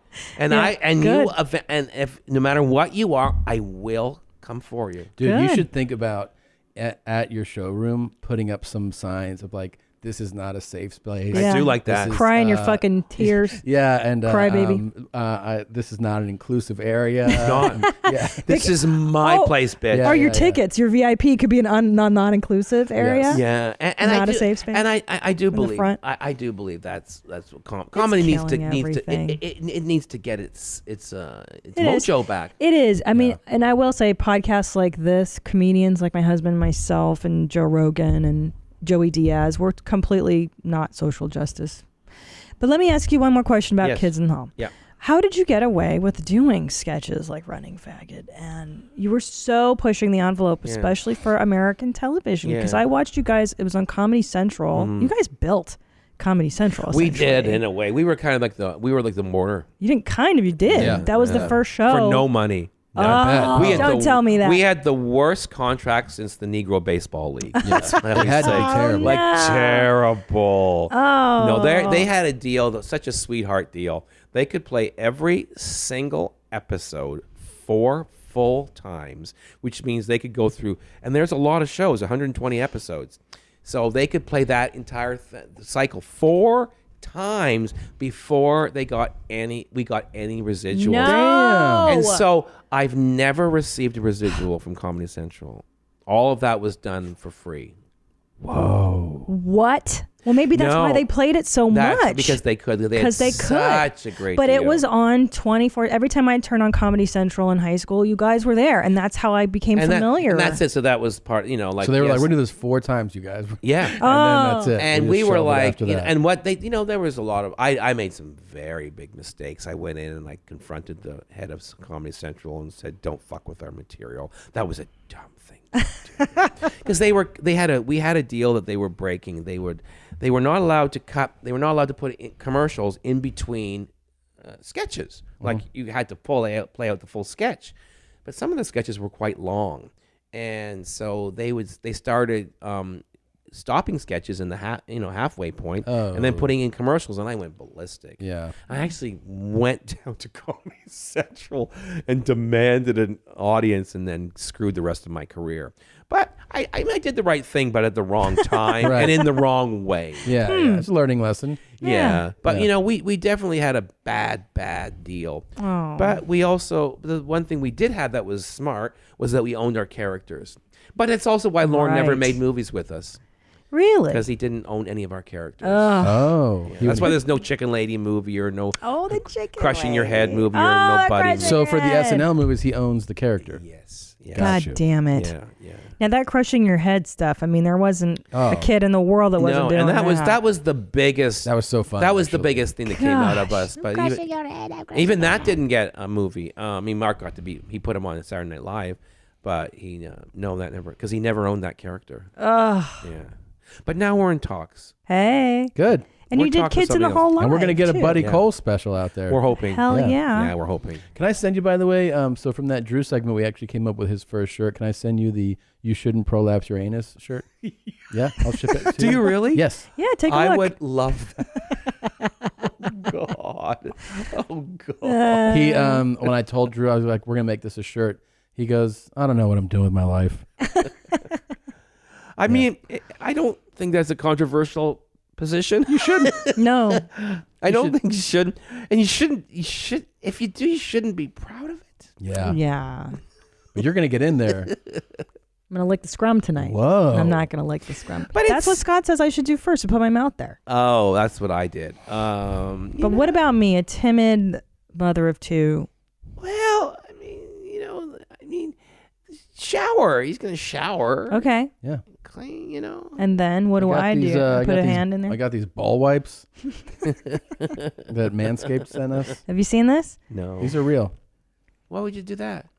Why would I do that? Why would you wipe your balls? These are actual for your ball, like on like a real, like a sticky day. You know, You it's mean kinda- like a good day? a good, yeah. Like I don't hear. I'm the one that says don't shower before coming over. Oh, I got you. Damn, All you're right. hardcore, dude love. Yeah, you love a dude. I love a dude. Yes, sir. Wow. Yeah, I do. Stinky, nasty. Yeah. You like it when the bears grow their musk, when they build a musk? Yeah. You know, we used to live in Silver Lake. Yeah, I do. I just love men. Yeah. We lived in Silver Lake, and we used to go to the bear gym. Down there, Bodybuilders. the bodybuilder gym. And those bears, they would just build a musk, and then they would, the fans are blowing. He's like, you mean Steve? Yes, Steve. And then the fan would just blow the bear's musk right into our faces. Oh, this must be paradise. There was one for Scott particularly savage dude, and he had like what's it called? door knocker? Yeah, he had the door knocker. And like, he was like Polynesian. And this dude, like we were downstairs, you'd be like, the fuck is that? And then you go upstairs and like he would like turn the corner and his musk would hit you like a fucking fist, and he was so big that like everyone was like, yeah, I'm not gonna tell him to shower. Like he was a big fuck. No.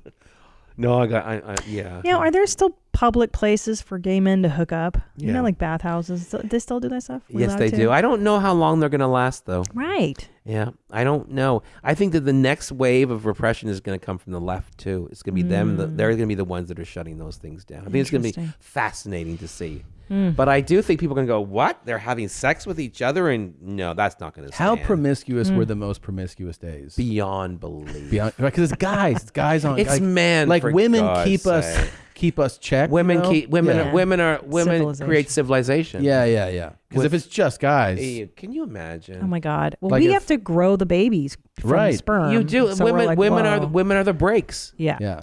And but when it's your world like Oh that, my God. it's like you're just busting nuts left and right. Yeah, and I definitely, and I'm certainly not one of the worst or the best, but I'm sure I've had way more sex than you have. Well, let's Without talk. question. Well, without question. Let's talk about it's the height of Kids in the Hall. Yeah. You're in the U.S. You guys are touring or whatever. Yeah. Is that your peak time? Is that peak? I never ever get sex from that way. Really? Like I don't have groupies or any. What's the peak time? Because gay men generally wouldn't come and see us. Oh right. I don't have a huge gay following. That's right. Interesting. I got my sex the old-fashioned way. Spit and game, lifting my towel up. Yeah. Old-fashioned. Bars. Bathhouses. Here's the thing. Back in the day, I was a real park queen. Okay. I loved outdoor sex. I loved parks. And here's the thing. Was this Yeah. this means that this is always, in this case, is this strangers then all the time? Yes. That's got to be a thrill, right? Best. Yeah. And it's funny because I remember sometimes I would have straight friends that would like be squeamish, like, you go to a forest and you have sex with someone you've never met. I'm like, fuck off, like park that bullshit. That's got to be the best. Like if males knew that there were parks in the world filled with women waiting to blow them for free. Yeah, it's great. As if there would be any blade of grass standing in any park in the world. Like It'd be crazy. It would be crazy. Wait, but I'd be a fucking park ranger. Of course you would. Here comes Smokey. Yeah. Here comes Smokey. Another fire. So walk me through it. So and you're that's like, all. That's kind of over. Of course, that's what I mean. It still It's old happens. school. Wait, wasn't that the big George Michael one? Right? Wasn't that, He got caught in the that was one- bathrooms. I know Wasn't it by a park or something? It was a park bathroom. Park bathroom. Okay. But you see, you go to these countries that aren't as far along, and it's still happening. there you go. That's why I love the Arab world, because holy shit, they're repressed. it's easy to get Butt laid. fuck Tuesday. Yeah. There's Yeah. nowhere easier to get laid than the Arab world. I believe it. Well, because but it's it so feels kind of repressed. scary too. That's though, what's right? weird about the Arab Muslim / world is that there's more gay sex than anywhere. Oh yeah, I know. Yeah, yet there are less heard. gays than anywhere. Right. Well, Interesting. supposedly. Well, Right. but you know, open. You can't live as an Of openly gay course. man in most of the world. In Iran, forget it. You know. Oh, it's you all have to be. They have to underground. turn you into a woman to be Yeah. a gay man. Wait, so walk me through this. You're Yes. sitting here, excuse me, in your house, and you're going, you know what? I want to go and get laid at the park. Yeah. What do you wear? Is it shorts? Are you thinking easy access? Like, do you have to dress because you're like, some guy's going to pull my pants down by the tree? No. You have to be strategic. My thing was, here's my MO was, when the bars would close, I would walk home through all the different areas where I knew men were going. Oh, so you knew. Yeah, there were different parks that I would go to. I shouldn't be. Well, I mean, I'm not ashamed of it. There were different underground parking lots that were very notorious. Things like that. So wait, when And you then- show up, go ahead. Yeah. No, so what's the process? So do It's you all walk? done. It's all done silently. Oh. That language is all silent. So you just eyeball, you make eye contact, and it's Yeah. like you let bing, your bong, hand bang. brush your crotch, that sort of thing. What about? Is there a thing about like who's doing what? In other words, like are you trying to get? Yeah, how do permission? you know who figure it out? You figure it out. You figure it out. I mean, no Do one. you say No. I do this, I don't do this? I think they do a lot more of that now. Right. But back then it was much more instinctive. And then you're done, and then you just keep going and then your way. you're done. And this is the weird thing, and then if you see them in public, you don't even acknowledge each other. Well, that's smart because Right. you don't know what he's got going on. He might Yeah. have a boyfriend or a Yeah. wife or God Yeah. knows what. But that was the glory days. I was definitely I was a park queen. Yeah. So the parks, that was the best place. I for you. back for sure. Loved it. Yeah, and why is it not happening now? Well, What's the deal? because there are a lot. Gay men don't have to. We don't hide in the shadows the way we used to. Oh. I think society has figured out a way to stop it. Everything's done online. The bars That's are the bars true. are all dying, and they still happen. But I haven't been picked up on the street in many It's all apps years. and But it such used now. to be like that. Yeah. Yeah. Well, yeah, but now it's just apps, It's just- Grinder or yeah, whatever. yeah. the And I hell. don't use those, so I really. Why not? So because yeah, I'm afraid of someone saying, I got Scott Thompson on the line. Let's see what he's into. And then someone agree. saying, oh, look at this little text train that Scott Thompson. I don't want I people to agree. know what even though I talk a good game, that I'm very open about everything, but you don't need to know the particulars. Yeah, no, you need some privacy. And so, I'm not ashamed of my sex life, but I just don't think that's going to work for me. No. So you still hit the streets, though, right? You work in the streets. I'm But he said it's certainly still open to it. Yeah. But my whole thing is I think to myself, I'll get back on television and then I'll meet someone. Yeah. That's how it is for me now, going, because I'm like at an age where I'm going, I gotta have a TV show now. I love it. And I still have a sex life. I've got a fuck buddy that I see regularly. We're not dating, but I really like him. And you call him up when you've had a drink or two, and hey, What's come up, over. dog? What's up, homie? Does he spend the night or strictly No. bust nuts and then you're out? No, but I like him. Yeah. But here's the thing: my thing is I sometimes I fall for my fuck buddies because I think of myself as like a man. I feel like I've got a woman's heart in a man's body with a man's hormones, which is I think a deadly combination. We'd have to pick your gender at that point. I also think I probably have a woman's brain. I know that's a controversial thing to say, but I probably do. You might. And I probably have a woman, whatever a woman's heart is. You know what I'm talking about. But I have the male hormones. Yeah. And testosterone is not to be monkeyed with. It really isn't. And also, I mean, estrogen and testosterone are very, very powerful things. Oh, I know. I've been pregnant with 2 boys, and the first time I was pregnant, I go, it's a boy, I know it. And she goes, how do you know? Because I feel angry. I feel like I'm going to fucking fight somebody. Yeah. And she goes, well, but testosterone, she goes, it makes sense. There's testosterone in your blood right now. That's how they detect the sex of the baby. They take your blood. Well, I'll tell you something. When this is an interesting thing that for me in the hormone journey, when I died cancer 10 years ago. I know. And but I beat it. But I had a very rough go, and I had non-Hodgkin's lymphoma in my stomach. So I had a lot of chemotherapy and radiation.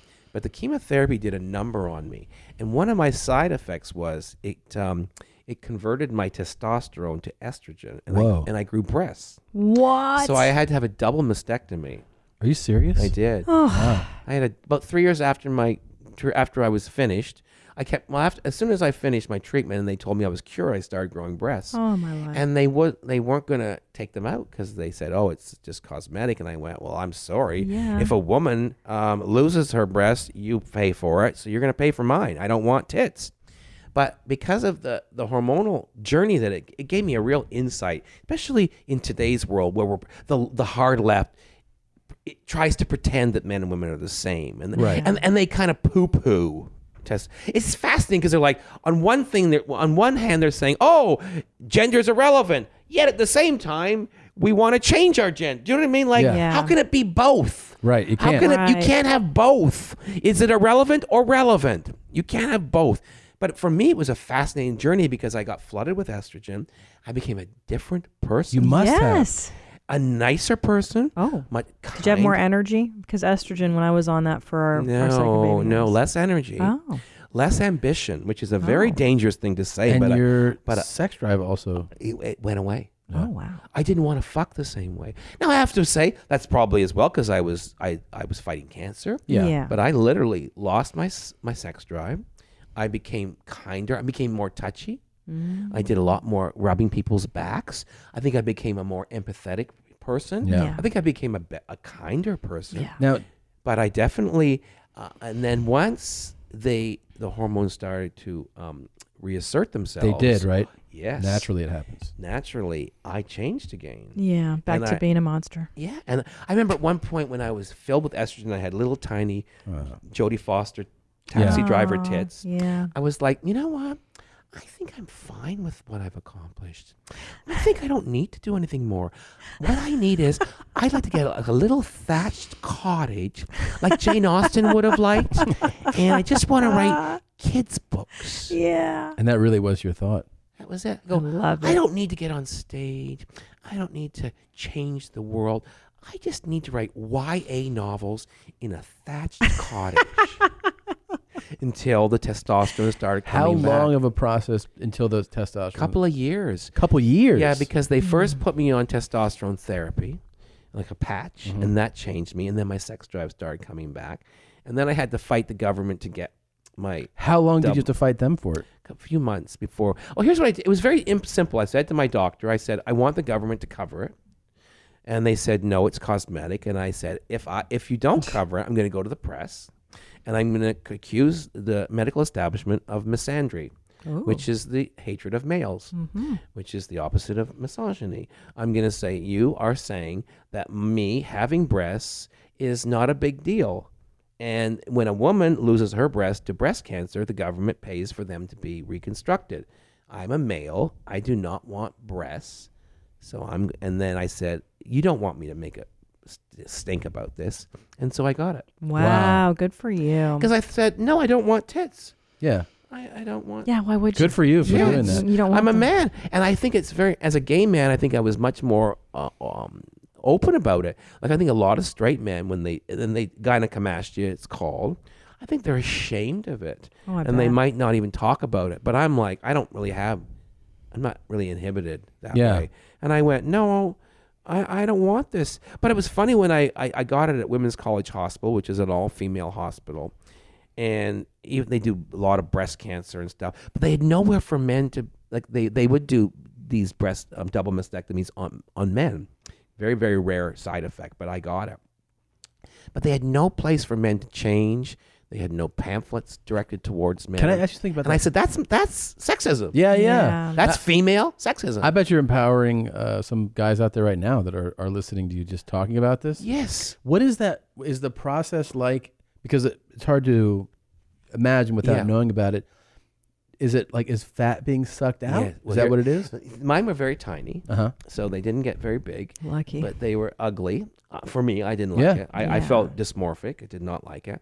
What they would do was they take, I didn't have to have my nipples actually cut off. Okay. Oof. They just went inside and they sucked out the fat okay. that had deposited there. Then they sewed it back together. And they told me that I would, this is another funny thing my doctor said, you'll lose all sensation in your nipples. And I went, You're what? like, fuck. And he goes, but it's, for most men, that's not a big deal. I went, you've never seen my nipples. And then he looked at them and went, oh, that might be a problem. And I said, I don't want to lose sensation in my nipples. I love my nipples. So I did lose all sensation, but they came back. Oh, wow. Good. Yeah. And I was thrilled. Because I said, no, my nipples are part of my sex life. Yeah. There's a purpose for them.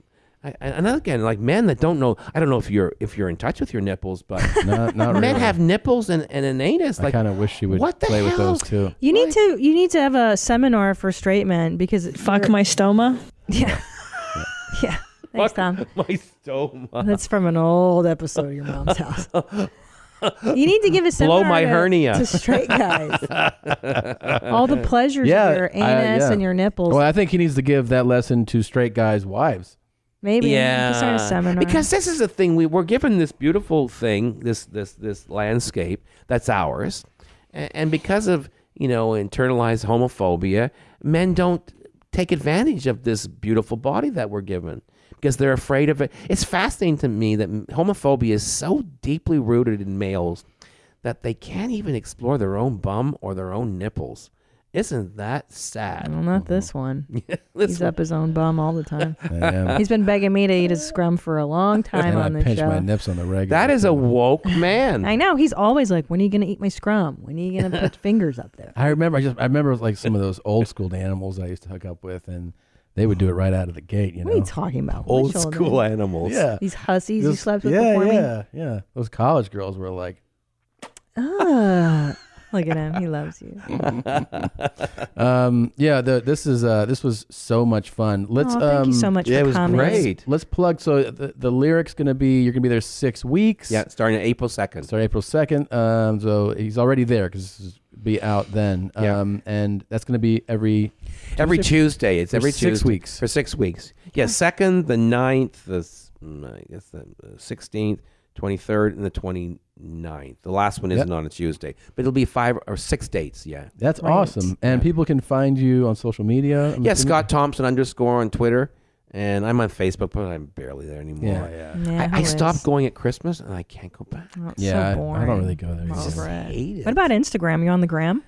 No, I've had this account, but I don't do anything. You got with to. it. It's I know. really I like exciting. Instagram. I love it. I probably should. I bet I I like enjoy pictures. it. I like pictures photos. more than words. I like too. pictures. I don't like to hear people's thoughts. I know. on Twitter. I do. Not Well, Twitter's become like It's a just cesspool. a wasteland Yeah, now. it's garbage I mean, dump for people. And as a comedian, I don't say boo because I heard that.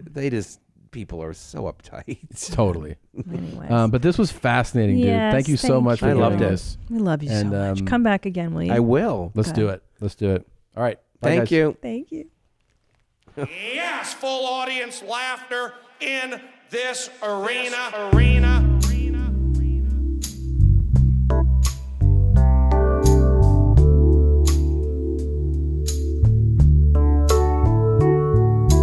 Crank it, push it. Yes, I'm wearing prescription frames.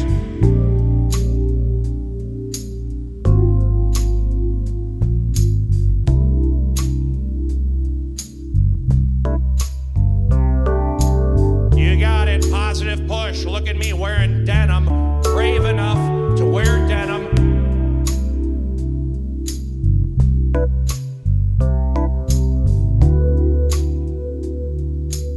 You help me, I help you. I scratch your back, you shave mine.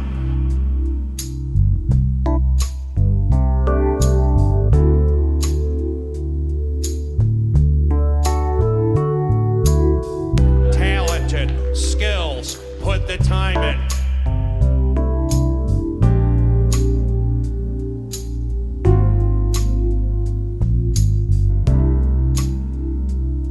You know, I was in The Hangover. Who saw me in The Hangover? 2 people. Great.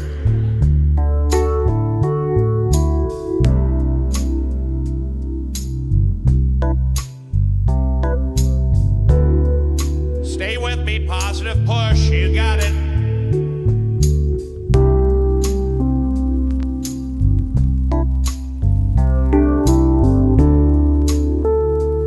Yes, enjoy it. You got it. Me, Brody, feeling good.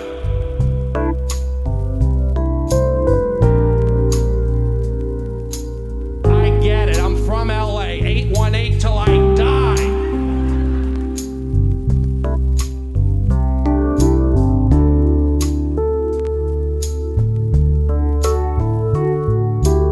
Sometimes I go down the batting cage just to play catch.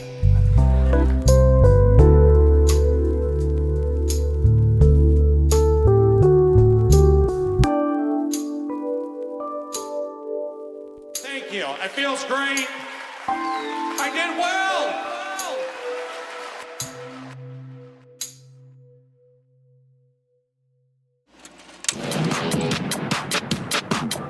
Hi, thank you for watching that episode of Your Mom's House. Please continue to watch more. You can see all these with my hands gesturing. You can click on those.